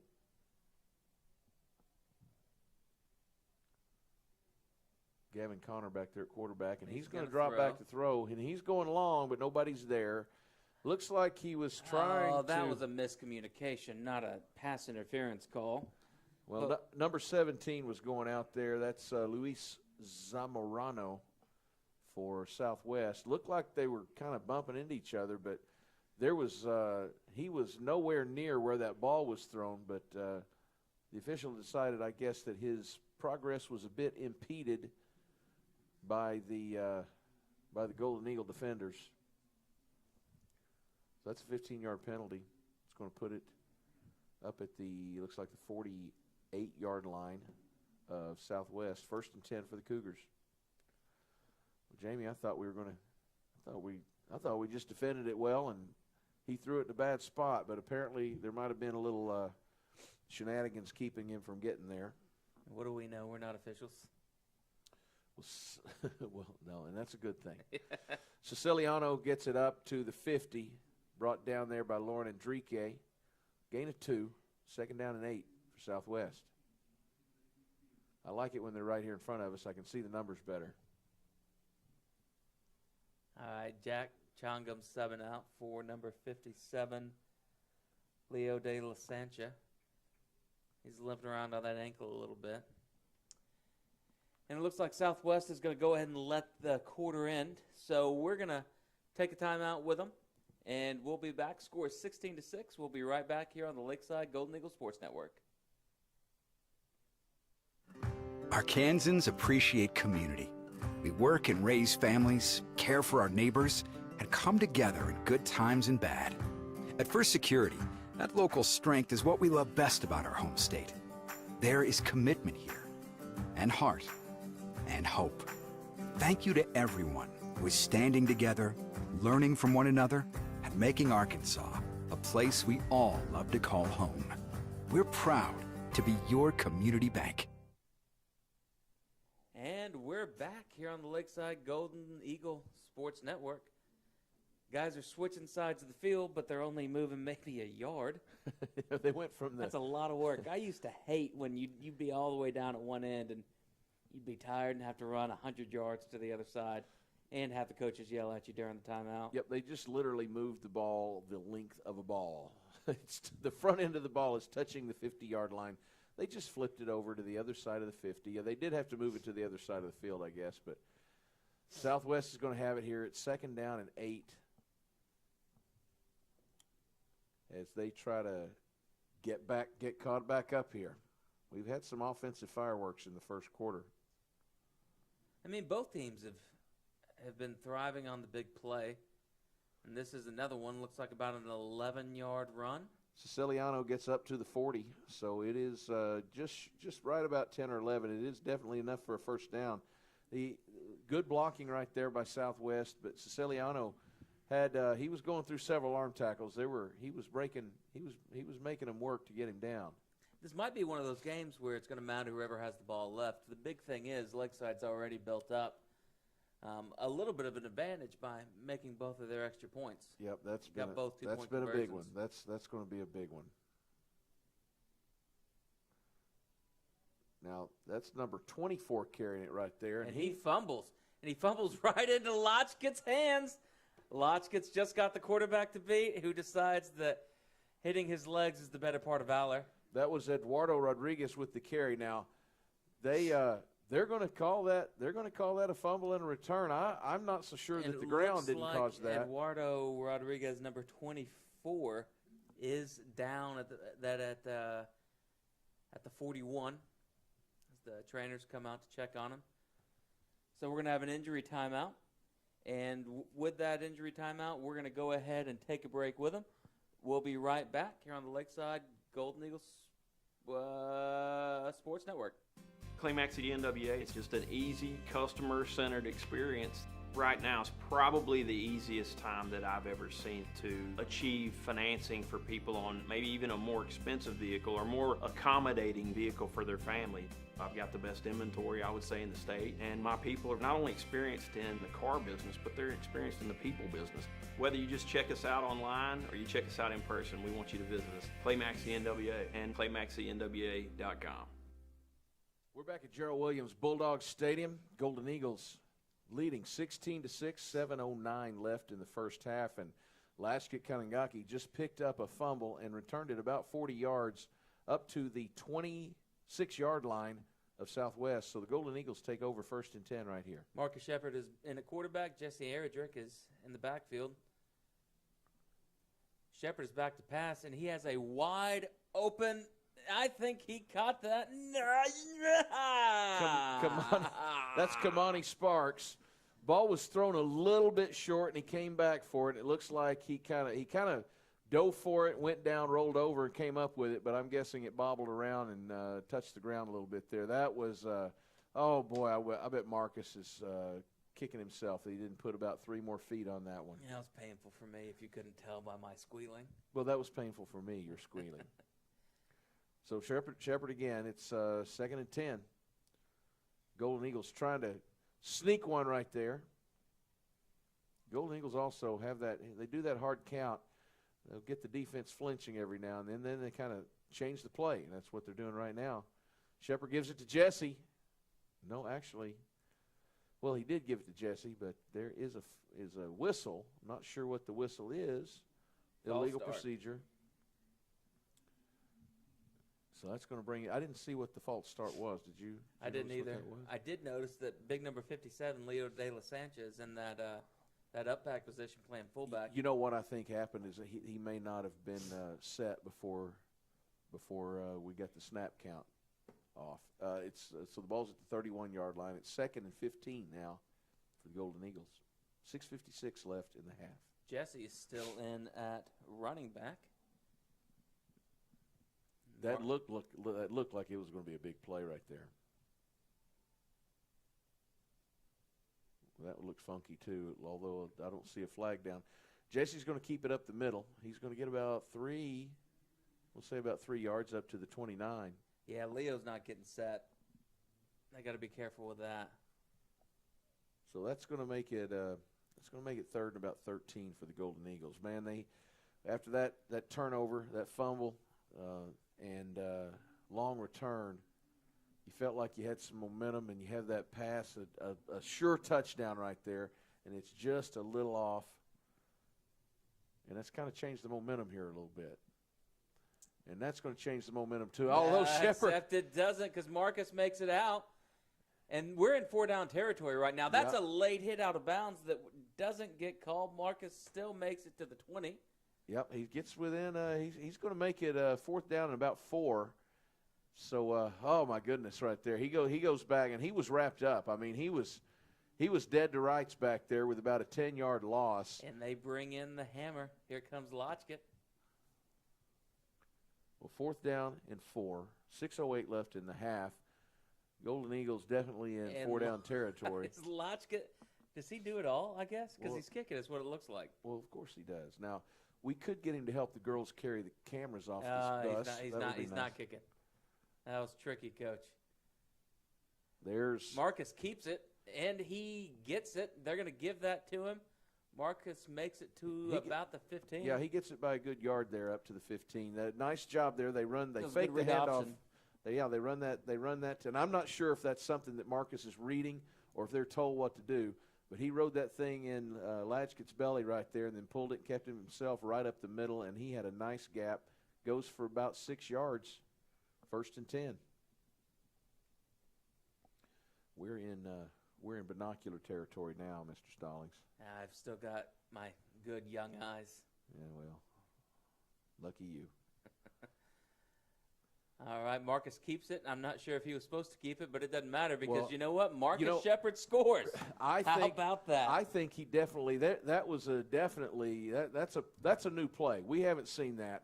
He turned. He put his hand on one belly. He had Latchkett come around, and he reached out and touched that belly. He just spun himself around and went right up the middle. Definitely Coach Dugan has seen something here in this Southwest defense that they thought they could exploit with that play right there, and it definitely worked. That's going to mess with the read of your linebackers big time right there. Score is 22-6 in favor of the Golden Eagles as they go for 2. And we're going to have a timeout by Southwest. We're going to go ahead and stay here with you through this timeout.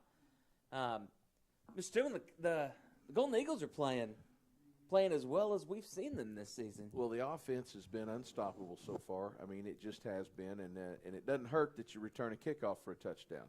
Yeah, I mean, that 85-yard return by Q was great, but, I mean, they're firing on all cylinders. Big holes.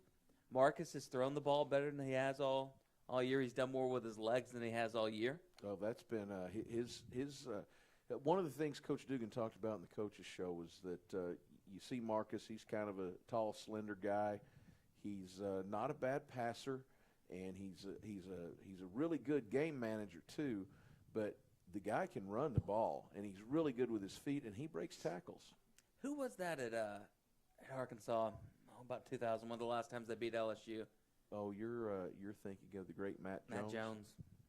And that was not the last time they beat LSU, let me tell you that. But for those of you that don't know, this fellow is from Baton Rouge, Louisiana, and he seems to think that Arkansas has not beaten LSU in 20 years.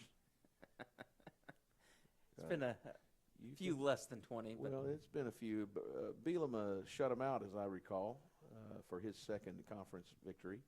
And Shepard with a pass.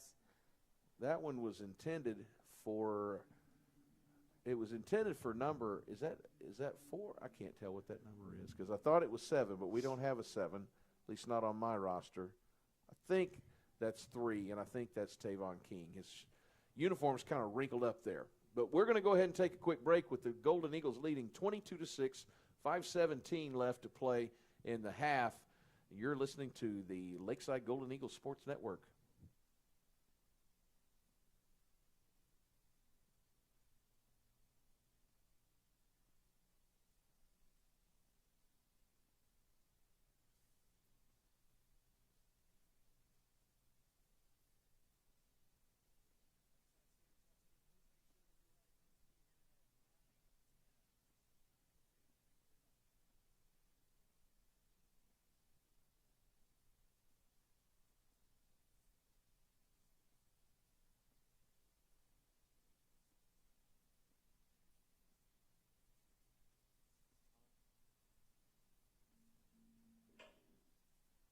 All right, and we're back.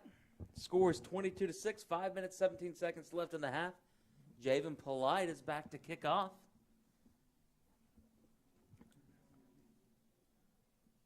Southwest has Siciliano back deep, but he's not going to get anywhere near it. Ball's going to go out of bounds about the 34-yard line, so there's going to be a 1-yard penalty right there, and Southwest is going to get it at the 35. So I think Javen pooched the second one, and I'm not sure if that was a pooch or an onside, but the result is the same.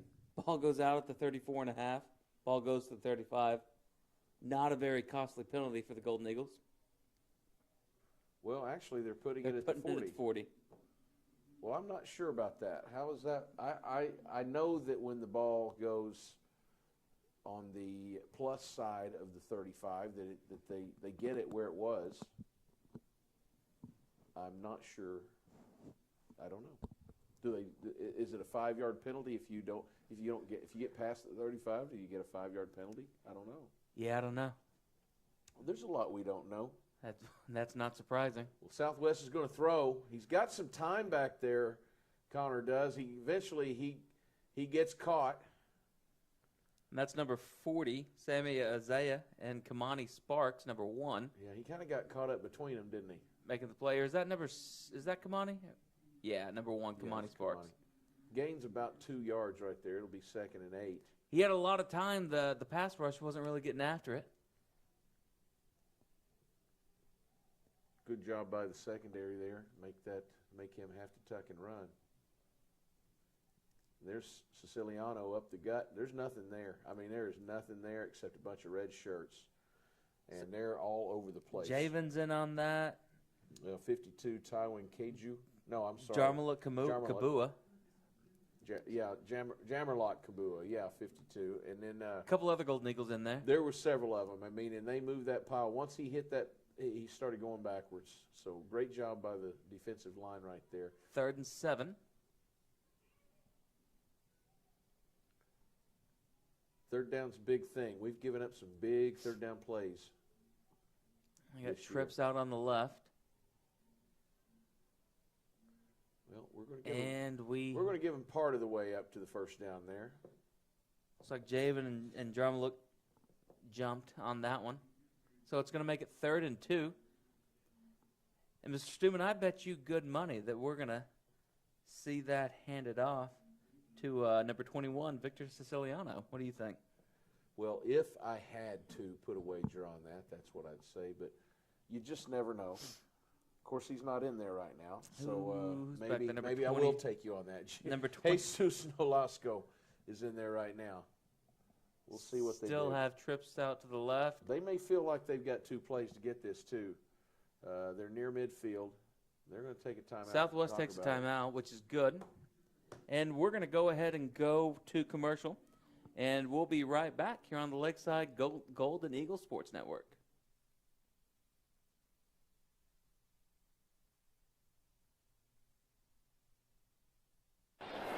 Experience everything Springdale has to offer. Visit ExploreSpringdale.com or download the new Explore Springdale app. It's the best place to discover all there is to do and see in Springdale. We'll help you explore our many eateries and attractions and introduce you to our shopping, arts, parks, and trails. You'll also find links to our great hotels and meeting venues. Download the new Explore Springdale app or visit ExploreSpringdale.com to begin your Springdale adventure.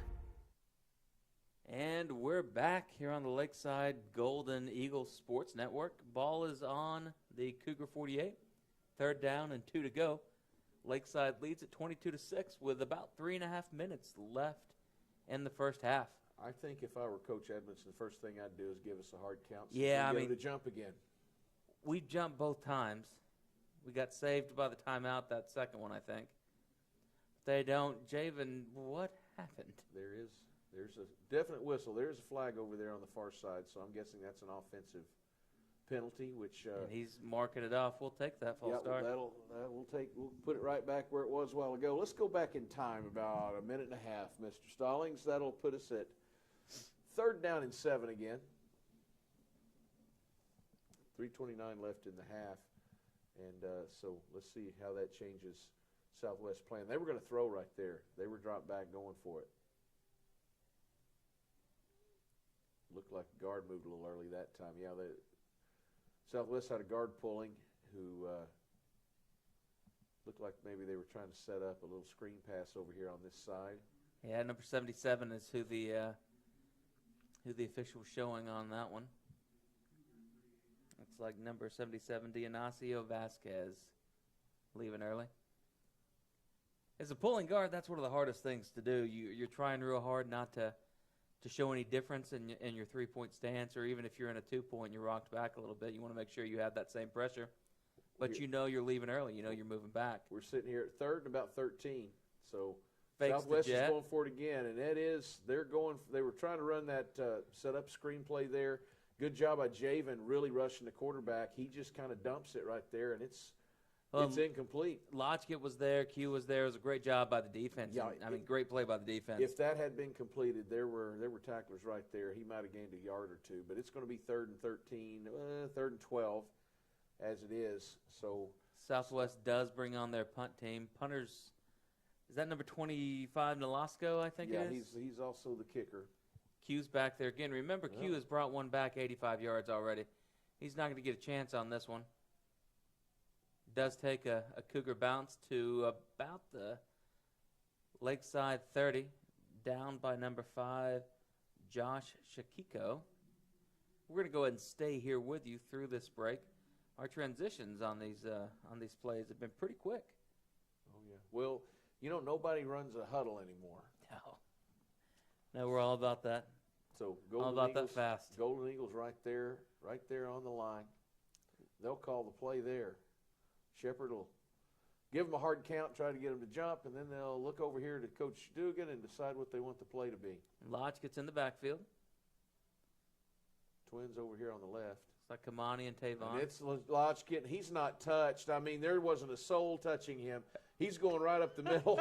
He doesn't run away that time. They catch him about the 26-yard line. Yeah, but he does feed me, says Lodgkit. First down. I believe that's his second carry. So he went from, let's see how many yards. Yeah, it hurt. It's about a 60-yard average now. Yeah, I mean, that brought his average down. Yeah, that's rough. He's got about 130 yards rushing on 2 carries, so he's down to about 65 yards a carry now. So we're really going to have to get him. We're going to have to. You can't give him the ball at this point because it's only going to hurt his average. And you can see, you guys can't see, but he looks real upset about that on the sideline. He thinks he should have scored. He is not as fast as most of the people he outruns. Who's that? Noel Howard, That's number 8. Noel up the gut, and he's breaking a tackle too. They're ripping his clothes off of him, and he's still going. He gets up to, looks like they're going to spot him just short of the 15-yard line, and that's another Golden Eagles first down. Noel's such a great counterpunch to Lodgkit because Lodgkit is just, he's going to put his head down and go. Noel hits the hole hard. He is so quick, and he'll make a nice little. He breaks it off really well too. Reminds me of that R.J. Ward for the 8th grade team who did a great job of that today. I think of them as being really similar in terms of how they run the ball. Well, there's Noel again, and he's got a great gap right there inside the end, and he gets inside the Looks 2. like he's going to be marked right at the 2. Yep, that was a nice, I guess, when I was in school, we called that the power. We just kind of kick out the end, and you block your tight end down. And clock is running. Got a minute 45 left in the half. Looks like Noel's staying in. It'd be really nice if you could manage this and run off about a minute and a half here. Yeah. Score with very little time left. Got Twins over on the right side. And got Noel back here. And we've got a problem. Timeout. Southwest. And with that timeout, we're going to go ahead and take one. Score is 22-6. We'll be right back here on the Lakeside Golden Eagle Sports Network.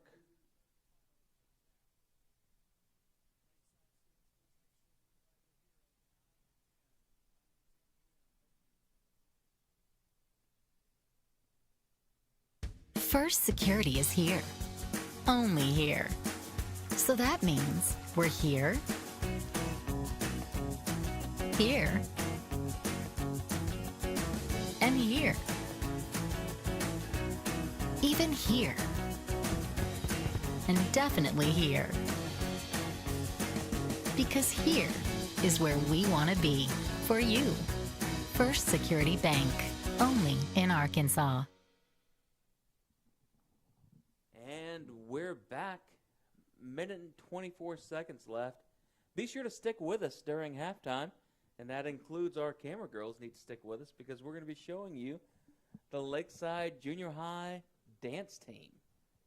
We saw the cheer team perform during the 8th grade game, so the dance team is going to be performing during the 9th grade game. Noel's still in the backfield. Marcus Shepard. It's first and goal from the 2. I expect this is just going to go right up the gut. That's what I do, and Noel, it does. And it works. Touchdown, Lakeside. Standing up. Score is now 28-6.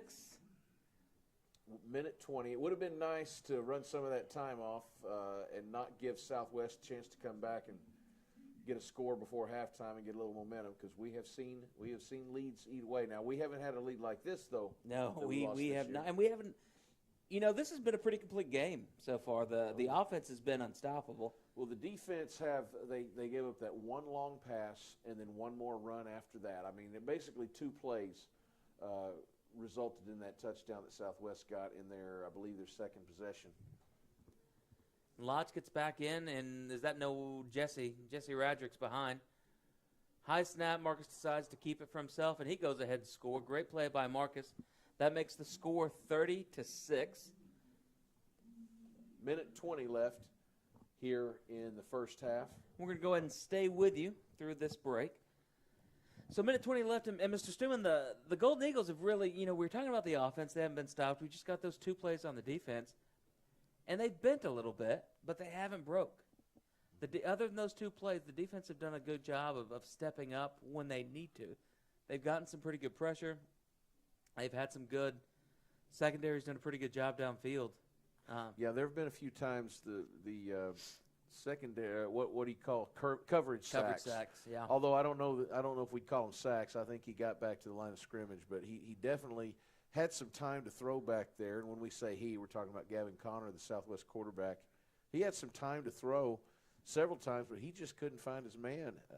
Great job there by the secondary. There's been a couple times where, Gavin's kind of looked up and seen a total eclipse of the sun that is Javen Polite back there in the backfield chasing after him. He just has gotten rid of it both times. I don't think Javen hasn't made a sack, but he's absolutely affected the outcome of a number of plays by his pressure.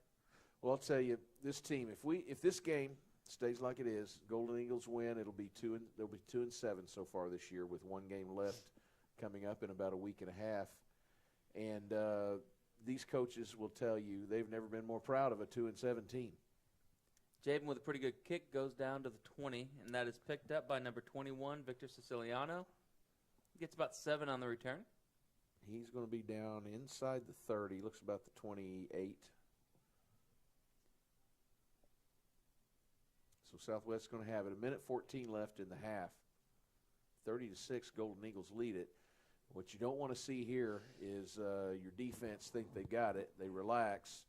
All of a sudden, Southwest knocks out 8 points here. It becomes 30-14, and now it's a 2-touchdown game again, 2-score game. And you have Southwest coming out in the second half thinking they got a shot. Yeah, I mean, they need to – ideally, they're going to shut them down, maybe take a few timeouts, get the ball back. I think if we get the ball back, we have a chance to score again. Maybe if we get the ball back with 30, 45 seconds left, I think we can have a chance to score. Clock is running.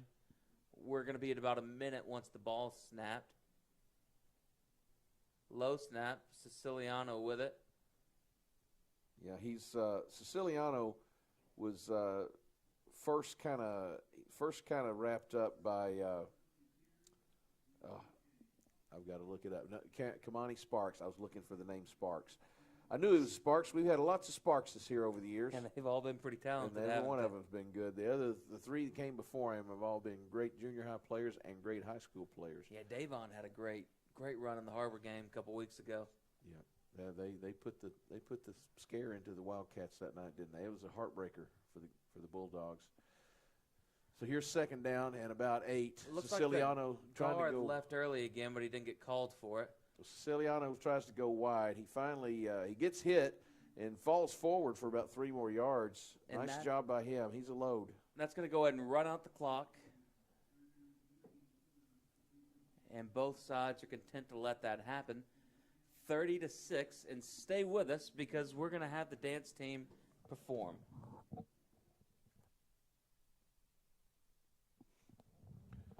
So it's 30-6 Golden Eagles.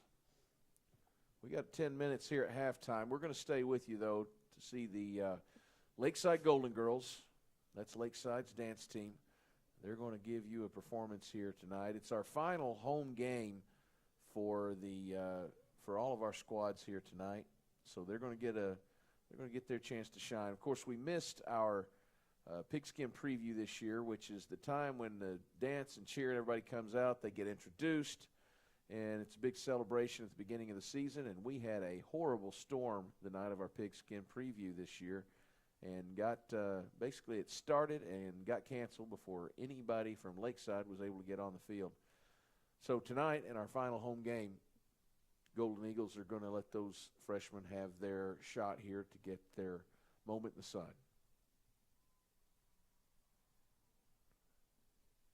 Of course, the 10th week of the season for the 9th grade teams is what we call championship week. First and second place teams in the conference meet for the championship. Third and fourth meet for third place. Lakeside Golden Girls dance team. Lakeside Golden Girls. We'll let Landon West tell you about Golden Girls dance team.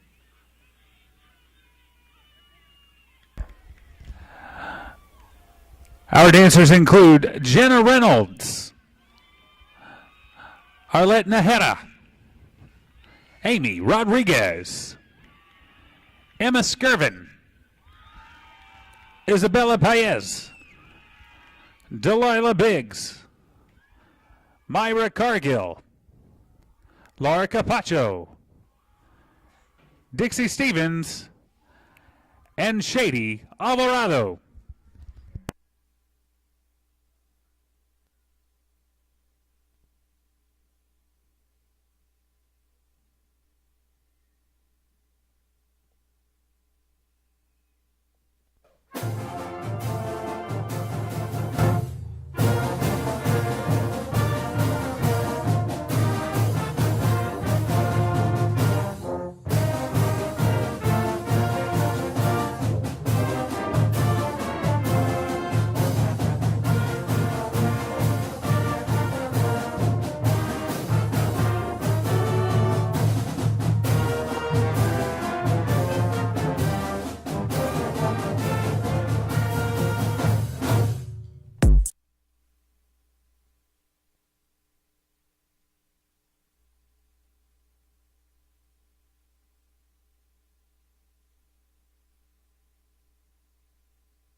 the Lakeside Junior High School Golden Girls Dance Team.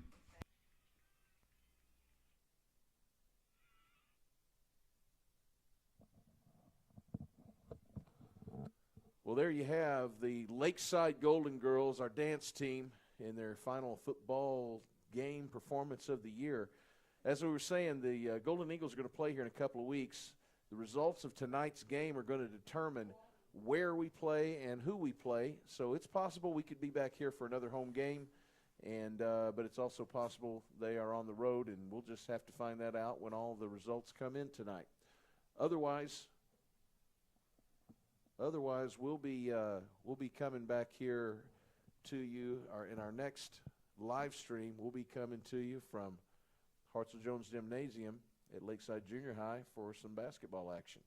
I believe November 8th we've got our home game coming up between the Golden Eagles and the Shiloh Saints. And what our plan this year is to bring you all of the ninth grade games that are played at home. We're not able yet to stream from other schools' gyms. Now, of course, some schools do stream games. When we play Central Junior High at Central, they generally live stream. They've been doing it for several years. They've been one of the leading junior high schools in terms of providing live streams of games. But whenever we get back together for ninth grade basketball games at Lakeside, we're going to bring you those. And most nights, especially during conference games, we'll be bringing you the boys and girls ninth graders together. They play on the same nights, and while they're playing at home, the 8th grade teams and 7th grade teams will be traveling to somewhere else. They'll be playing on the road. So on certain special occasions, though, we will have maybe 8th and 9th grade boys both in the same location. Sometimes we'll have 8th and 9th boys and girls all playing at home in one night. And in those situations, if the 9th grade's there, we'll be bringing you those games. So there will be special situations where we do get to see our 8th grade teams play on the live stream. I think we've got 4 or 5 of those games where we'll have everybody together. We had a little run. We brought you some volleyball here last week for the first time, and we had fun doing it. And we're glad we got to bring you the freshman night so that our freshman girls got recognized. That's always a special moment. But it was great to learn how to live stream events right from Lakeside Junior High. So we're looking forward to continuing to do that for you. We also have in December a combined Lakeside Band and Choir Christmas concert from the Commons at Lakeside Junior High. We'll bring you that too. And we're just excited to be able to do this. It's something else I'd like to do too is point out all of the great local businesses that have helped contribute to this. Now, you've seen the commercials that we're running those are all sponsors of Springdale Schools Communication Department streams. Specifically, though, for Lakeside Junior High, we've been really blessed to have Eureka Pizza, which, of course, is a local pizza chain. They're based out of Fayetteville. They've been so kind as to provide pizza for all Springdale School live stream teams when we do live streams. That means every time that we've been here bringing games from Springdale High School, that Eureka Pizza has provided pizza for our students that are having to be up here working, doing this at night. In fact, we've got several pizza boxes behind us right now. The girls just came down at halftime and got some pizza. And it's not just for us that they're doing it. They're doing that for every school in Springdale that's doing live streams. So, Mr. Stallings, that's just been what a blessing that's been. Yeah, it's been great for Eureka to do that. It's been absolutely great. I mean, it's we'll swing by. I'll come by and swing by on the way to the stadium every Thursday night before we get started on the games, and we'll have the pizza here when the kids arrive in the bus with the football team. So that's been just amazing. And also, I'd like to thank McDonald's, our local McDonald's franchise. I believe it's the Matthews family that owns it. They have given us they've given us some cards, certificates for free meals for our kids too. So some nights Some nights we've used those McDonald's cards. Some nights we've used the Eureka Pizza to make sure that our kids get fed here. And I just can't tell you how much that helps, because as somebody who's done a lot of events over the years between theater and coaching and all the things that I've been involved in, one of the things on a game night that takes your mind away from the game is you got to make sure you got your kids taken care of and fed. And it is such a blessing to know that all I got to do is email Eureka Pizza and let them know, hey, we're going to be there. We're going to be streaming tonight. If we could have some pizzas ready for us, and they always have them. In fact, one of our I'm looking right now for let me find what I'm looking for here. John Paul with Eureka Pizza. His name's John Paul Edwards. He's been our contact for that, and we just let him know that we're coming to do it. He says it's done. Just come by and pick it up, and no questions asked. I just can't tell you how good that makes me feel, because all those years I was coaching basketball, on a game night, I don't start thinking about the game until we actually are about to start the game, because I'm worried about how am I going to get the bus and get the kids there, how am I going to get food in them before we get there. And anyway, it's just been a blessing. Well, we're about to start second half here. Golden Eagles should be receiving the ball here. They won the toss and elected to defer. So Southwest not only just gave up a touchdown in the last minute of the half, they're going to be giving the ball back to the Golden Eagles, who are flying high right now, feeling pretty good about themselves with a 30-6 lead. Jesse Aractrick going back there deep for the Golden Eagles. Looks like Day Fonenpay is back there too. And is that Kamani or is that I believe Tavon King? That's Q Hermios, because that dude, he's the one who took it to the house. Got a little bit of speed in the first half. A little bit of speed. And as always for Southwest there, number 25, Jesus Nolasco kicking off. Angles it away from Q Hermios. That's Lucky Marlin that's picked it up. Actually, no, that's Lucky. That's Jesse. That's Jesse. Lucky tried to pick it up. He didn't succeed. Jesse, Lucky was getting under it, and I looked away to check and make sure that's who that was. And I looked back up. Jesse's running the ball. I got to quit looking for numbers during a play. I'm just going to have to walk. Yeah, Lucky has hands about like I do, I think. Well, Lucky's got a lot more leg than you have there. I'll say that. Yeah, it's not saying much. So Jesse gets it up to the 30, about almost to the 38-yard line. It's 1st and 10 for the Golden Eagles as they open the second half. Latchkit Kanagaki back there at tailback. Marcus Shepard at quarterback. Got if they hand it off to Latchkit, we're going to have to go for 60, 70 yards to keep that average up. Yep, and there he is up the middle, and it looks like he might do it. He's going to do it. He's going to get inside the 25-yard line. He is finally brought down there by Austin Ratliff for the Cougars. He is at. They're going to spot it right at the 25. So I do think that hurt his average. Well, it's we're looking at 10, 20, 30, 40. He's probably just short of 50 yards on that. So, yeah, his average is going to go down again. That's a shame, Latchkit. You got to get that extra 10. And if I'm telling you, they cannot give it to him inside the 50. It's just you're just hurting his stats. It's just not fair. Is he at 200 yards on the night? He's close to it if he's not. He's got 3 carries for about – so he's probably just under 200 yards. There's Jesse. Jesse's got it. He's stringing it out. Now he finds the gap, and he's up over the 20 to the 15. He's run down from behind there finally – by a Cougar. Great read by Jesse. Great play. The hole wasn't there, and he just bounced it out and kept going. Looked like Luis Zamorano bringing him down at about the 12-yard line. 1st and 10 again for the Golden Eagles. Yeah, we've got to do something about Latchkit. His production's really dropped off since the beginning of the game. And Jesse's still in at tailback. Well, he only ran about 15 yards right there. He gets hit up the middle there. He's brought down right pretty quick there. No gain. That's Jesus Nolasco. He had a couple of teammates in there with him, but Jesus did the damage.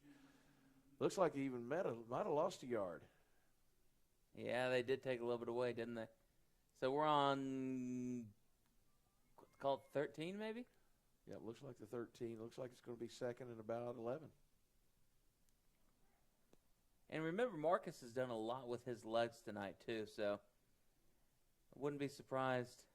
He brings Kamani in. Wouldn't be surprised to see Marcus try to run the ball here. And then he hands it off to Jesse, makes a great cut. Jesse with a nice cut. Number 63 sitting right there. That's Fernando Rodriguez. And he rolls Jesse over. So he's really looks like not much of a gain again. Jesse is struggling to get up. Yeah, he's. So, Jesse, we're going to go ahead and take an injury timeout. We're going to take a timeout with them. So, score is 30-6, and we'll be right back here on the Lakeside Golden Eagle Sports Network. Climax at NWA, it's just an easy, customer-centered experience. Right now is probably the easiest time that I've ever seen to achieve financing for people on maybe even a more expensive vehicle or more accommodating vehicle for their family. I've got the best inventory, I would say, in the state, and my people are not only experienced in the car business, but they're experienced in the people business. Whether you just check us out online or you check us out in person, we want you to visit us. Climax NWA and climaxnwa.com. All right, John B. said we're back. Jesse's up. He's going to have to sit out the play, but I think he's all right. He's walking off on his own power. He doesn't look like he feels great. And no gain on the play. Last two plays, he's kind of gotten wrapped up pretty hard there. So third down, about 11 for the Golden Eagles, inside their 15, right about the 13-yard line. Noel Howard in at tailback now. Let's see what magic Coach Dugan is conjuring up here on third and long. The mad scientist, they call him. Nobody actually calls him that. I kind of made that up. That's kind of the name for Coach Wood, I thought, back in the day. All right, Marcus gets good to go. And he's going to pass. Oh, great call. Not so great execution. Shepard targeted Leo De La Sancha, number 57, who's been playing fullback. He's the fullback. Over the middle, he was open-ish, and it hit his hands. And, well, when you wear the number 57, it's not always a great place to hit you. Sometimes the arms aren't quite long enough. I have that problem. I had it my whole life. That's why I was never allowed to play, anything that would touch a ball, really. But De La Sancha's done a great job blocking. He's done a great job on defense. He's playing both ways. So he's really stepping up. Well, there's a penalty right there. It's a 5-yard penalty. I didn't see what it was. I'm assuming it was some kind of procedure penalty. Now it looks like a 10-yarder. So it's going to... Probably a hold. I'm guessing a hold. I'm not sure what it was. I mean, I don't know where they'd be holding 10 yards forward from where they are right now. At any rate, whatever it is, somehow it's fourth down. So I guess whatever the penalty was, it's a loss of down. They may have had an illegal receiver down the field, I'm guessing. So fourth down, Shepard's taking the snap. They're going to look to throw, and now he's going to look to run. And he's wrapped up real quick there. Good job by Southwest. Number 63 is in on that. That's Fernando Rodriguez. And Southwest is going to take over at their own 26. Look like 42, Jadiel Beck was also in on that. So Southwest has their best defensive series of the night. I'm guessing the reason Lashkett wasn't in there at the end is because they're just they're trying to save his stats. That's the only explanation. Well, they're at the 25. It's 1st and 10 for Southwest, and they're going to try to get themselves back in this game. 30-6, 4:57 with the clock running in the third quarter. And it's only nearly midnight now, it feels like. 8:56, actually. So not nearly as late as I thought it was. And Jack Chongum is out of the game permanently. He's back in that boot. He tried to go, made it a couple plays, but just couldn't keep going. And Southwest has opened up this series with a 5-yard penalty for delay of game.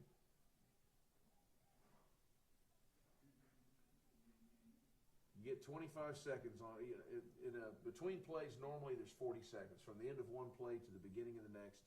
It's 40 seconds, but coming out of play stoppage like a change of possession, it's 25 seconds, and Southwest just didn't have all the necessary people on the field at the time.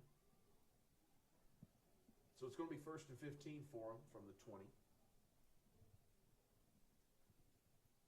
Gavin Connor back there at quarterback still. Got Siciliano back there with him. Connor's going to throw, and he goes for that looks like number 13 there, Joe Facio. That big tight end. He's the dude that had the big play on Yep. the scoring drive earlier. But he can't quite hang on to it. We had somebody right there with him. That was number 13, Francie Heron, who was with him. I can't guarantee Francie could have brought him down at that point. He was a load to bring down on that pass he got. So it's 2nd down and 15. Siciliano up the middle. He breaks it out to the left. There's Tiangang, and he's... That's Lotchkit, not Tiangang. I'm sorry, I'll take that back. Lotchkit rips the ball out. They're not going to give it to him. They're going to give forward progress at the, looks like the 29. So he's going to get about 4 yards right there. But Lotchkit's going to go until he hears that whistle. And maybe longer. Maybe. And then he's going to smile and help you up in the most genuine and nicest way. That is true. That is true. He just maybe doesn't hear so well. So Connor's back. He's throwing. He's going for it out here to number, that looks like it's intended for number 5, Joash Shikiko. And he almost made an outstanding catch. He reached up there, got a hand on the ball, kind of brought it in. It looked like he might get it. And he just got away from it. Pretty good coverage by number 4, Jesse Radrick, and number 21, Dede Fonenfe. Well, it's good to see Jesse back out there after that injury earlier. And that was one of the issues we had. I think it was in the Fayetteville game. We had great coverage. They just had a receiver that was, 6.5 foot tall to, 5'6" Francie. Yep. Southwest is punting here. Javen gets close. Ooh. That sure looked to me. I thought that hit him. That sure looked to me like it went off Rudy Castrillon. I guess it didn't. And nobody's throwing a fit about it. Yeah, I mean, nobody from Southwest acted like it was a live ball for them. So we're just going to say that did not hit any Lakeside players. Didn't happen. Absolutely did not happen. I guarantee you Rudy's getting a talking to right now, though, about being around that ball. Yeah, that made me real nervous. Well, it was a short kick, and that's the risk you have. And you got those guys getting back there in trying to get and punt in position to block for the returner, and they can't see the ball. So Shepard's got it 1st down. He gives it to number 40. That's Sammy Isaiah running the ball. I don't remember Sammy having a ball carrier or carrying the ball this year so far, but he gets 4 yards up there to the 46-yard line. My goodness. We've got some good running backs this year. Yeah, we do, don't we? When Sammy Isaiah is your 4th string at this point. He did a nice job right there. So. Yeah. So anyway, 2nd down and 6 for the Golden Eagles from the 46. And there's Sammy again. There's a flag down. Sammy's going to go a long way.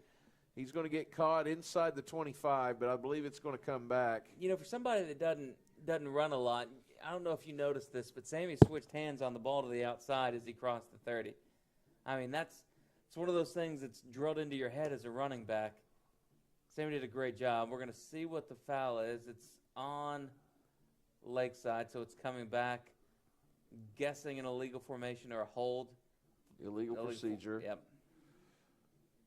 So that's just a shame when that happens. I noticed in the 8th grade game something that happened is some of the receivers were mixed up on who's on the line and who's back, and so we ended up with illegal receivers. Now, that's not the case on a running play, but those sort of things happen. It may have been – we also had some issues, too, with players getting set before the snap.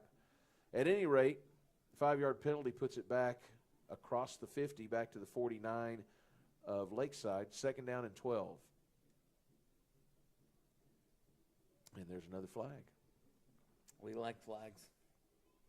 This time, illegal procedure again, and I'm just not sure what they're calling. I don't see it. I wonder if De La Sanchez isn't getting set. So he's playing that up back position, and there's been a few times where he's either leaning forward pretty heavy or he's pounding his feet good. And I wonder if they're not satisfied with his setness. Well, it's 2nd and 16 now, and nobody moved for a while there. So now Sammy's going to take it.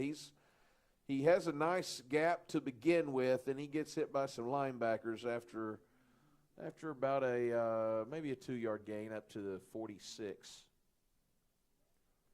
They give him 3 up to the 47. So Golden Eagles right back on the line, no huddle. Minute 30 in the third, leading 30-6. It's 3rd down and about 13.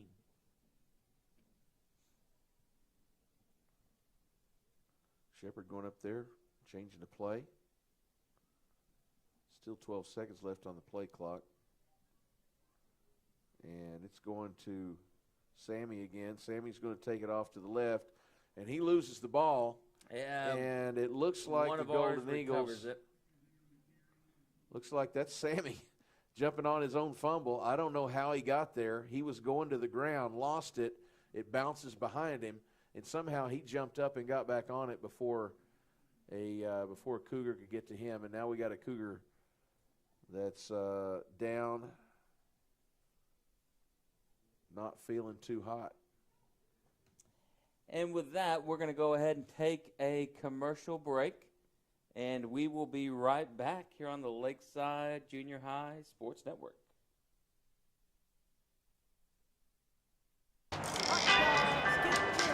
Ballpark Franks got their start in 1957, right here in the ballpark. And with the taste of 100% Angus beef, passed down from one generation to the next, they soon became a tradition everywhere, bringing on the feeling of summer in every bite. Ballpark Franks, bring on summer. And we're back, and that is number 24, Eduardo Rodriguez. Eduardo gets up, which is great to see. Still Lakeside ball. 4th and very long. It's 4th and about just short of 20, about 4th and 19. Golden Eagles have Marcus Shepard back, and he's been known to sit back there at quarterback but toss off a quick kick on 4th down. I don't imagine the Golden Eagles are interested in trying to go for it here. We got about 40 seconds left in the third quarter. Bless you, Mr. Stuman. I was trying to cover that up. Thanks for bringing it right up to everybody. Yeah, you didn't cover that up. That was. Well, I was going for. I thought if I go for that, I'll lose you too. Anyway, some people might appreciate that. It was lingering there for a while. I was trying to hold it off for the rest of the quarter. Yeah, it does look like Marcus is going to punt. Southwest is in that kind of punt safe formation, which is a great call. You're preventing the return. Marcus is the normal punter. We've had a few soccer players come out. Andy Moda's one. He's punted a little bit. Brian Bartolo is another. Brian's kicked in at least a couple games. I don't know if Andy's made it, but I've heard the coaches rave about both of them. And that's one of the things. If you're a soccer player, come try out. Come play Lakeside football. And that is the end of the third quarter. So we're going to go ahead and go to commercial, and we'll be right back with the start of the fourth here on the Lakeside Golden Eagle Sports Network.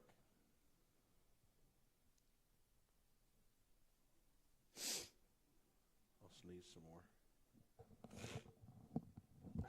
Ozarks Go from Ozarks Electric Cooperative is leading the fiber revolution, connecting the divide with high-speed broadband access to close that gap.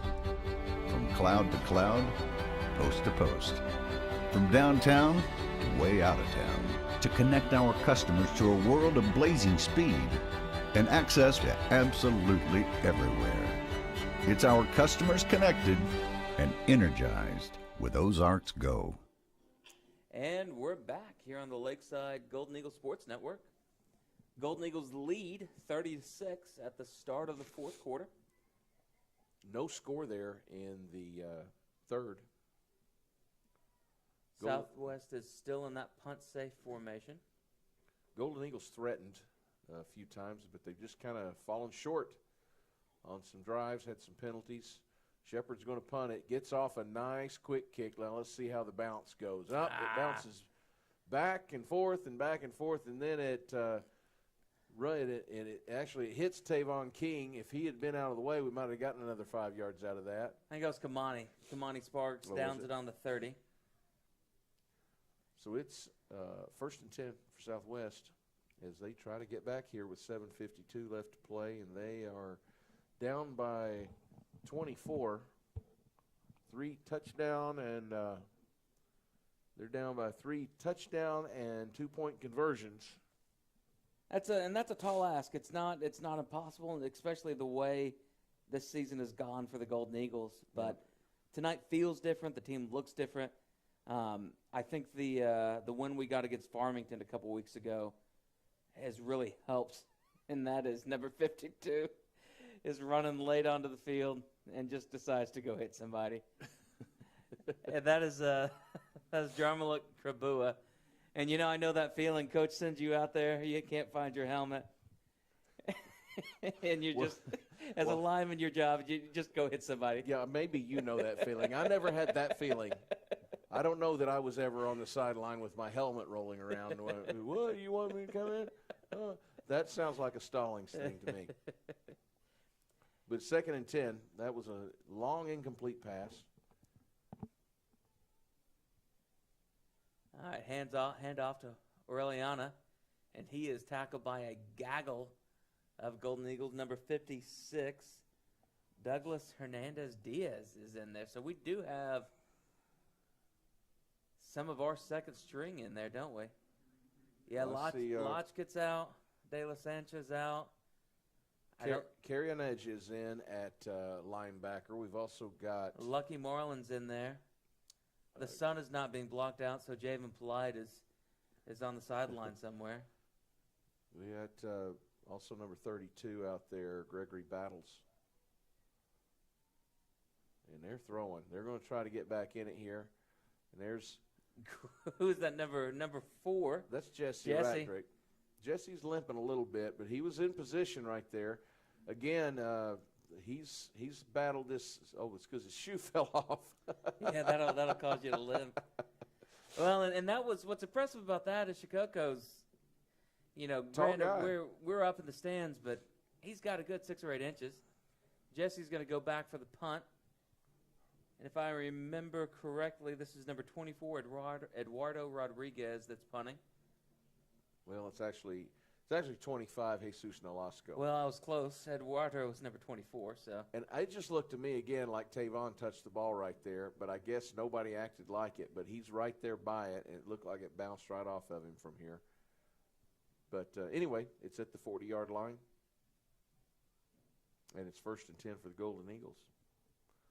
So with 6:37 to play in this game, and the Golden Eagles feeling pretty good with their 24-point lead. Let's see who comes out here on offense for them. Yeah, good. Javen Polite leads them out. Well, we got the offensive line in there. Shepard's definitely in. And who's that, 27? I don't know that I've seen him yet. Is that 27? Got Sammy Isaiah back there in the backfield again. Oh, looks like that is Ulysses Casillas from the 8th grade team out there on the wide out.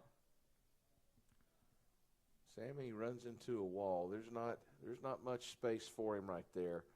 And there's a couple of Cougars in there on the tackle. They were sort of led by 77, Dionisio Vasquez.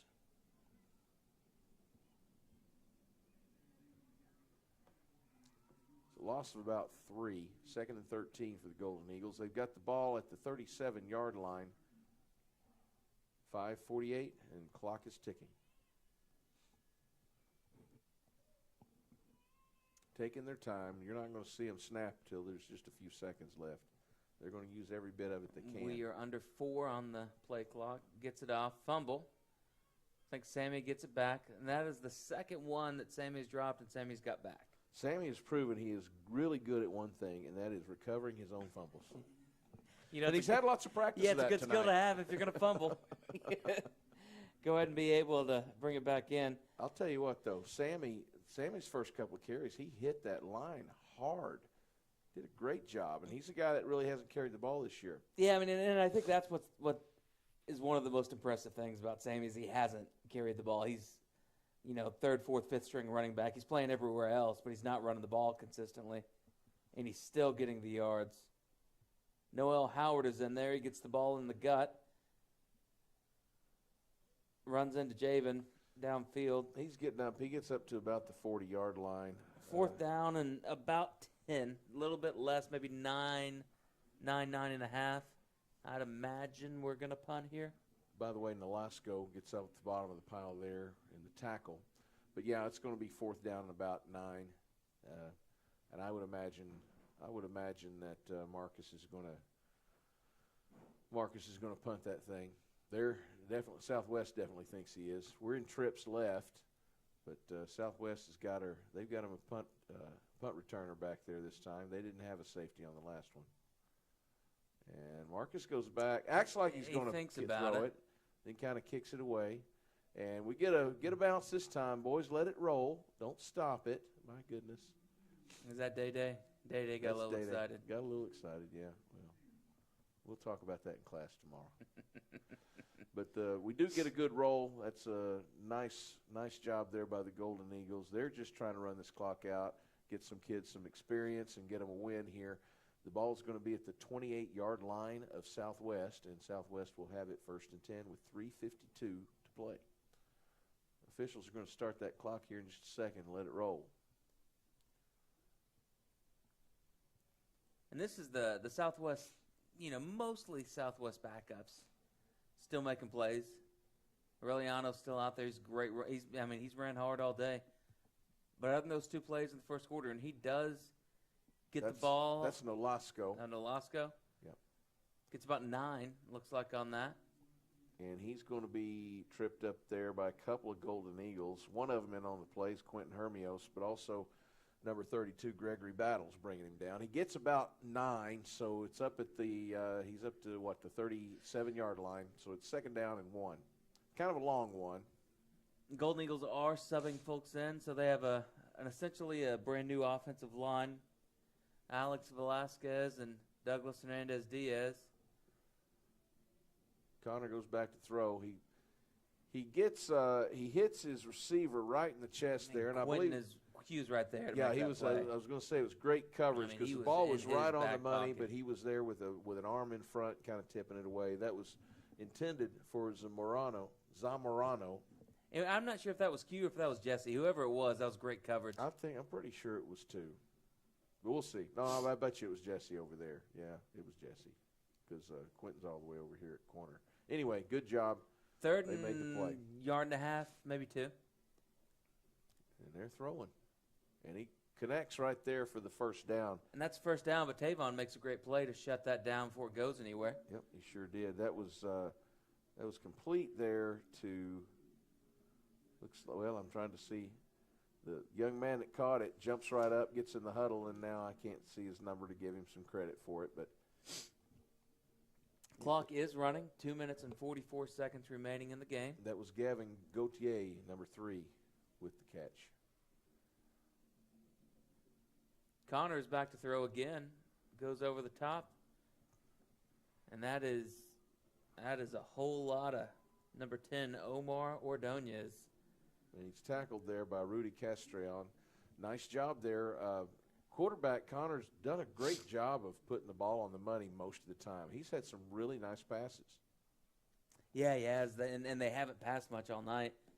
That's one he hit. Ordonez, dead in stride. Can't ask for a prettier throw, prettier catch. The 2 best plays they've had have been those over the middle passes, deep pass in the middle. Yeah, and that looked like the same play. I didn't see where Ordonez come from, and that is number 21. That's Siciliano again. He goes off to the right, gets up to about the 15-yard line. We are under 2 minutes to play. Jesse Rackdrick getting off the bottom of the pile there. It's at the 16.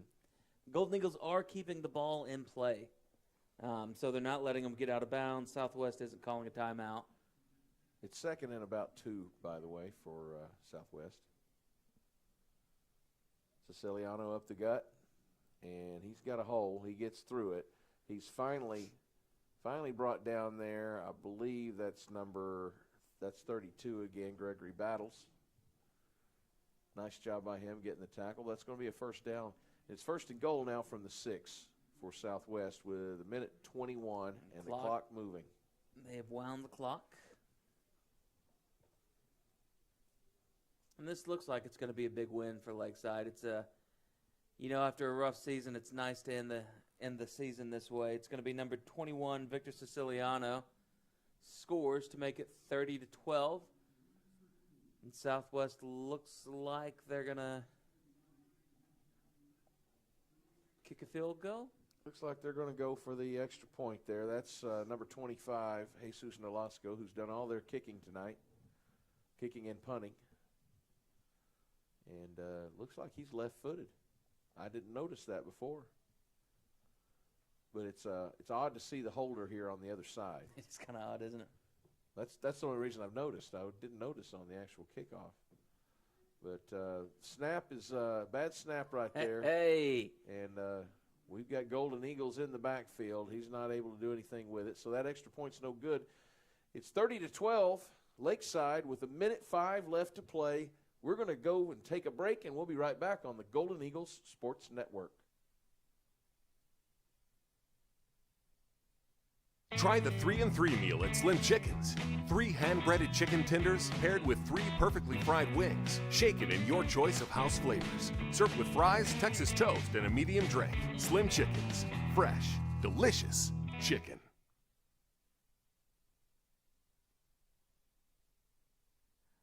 All right, and we're back. That was one of those 15-second commercials, maybe Northwest Healthcare. John B's looking over there grinning at us because we weren't ready to come back on, but, we're professionals on this side of the booth, John B. So we're coming back, got 1:05 left. Nolasco to kick off. And looks like Q and Jesse and Tavon maybe back there to receive. I wouldn't be surprised to see an onside kick here, and they kind of pooch it. It looks like number 20, Daniel Barranco.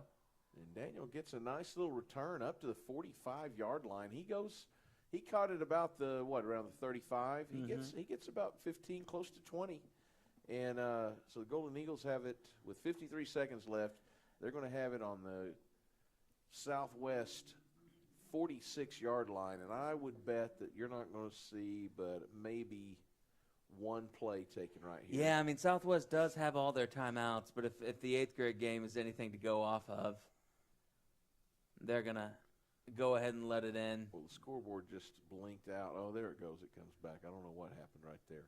So I imagine they're going to, once the ref starts spinning it, there it's running now. And they are in a victory formation with Jesse all the way in the back. Marcus is under center.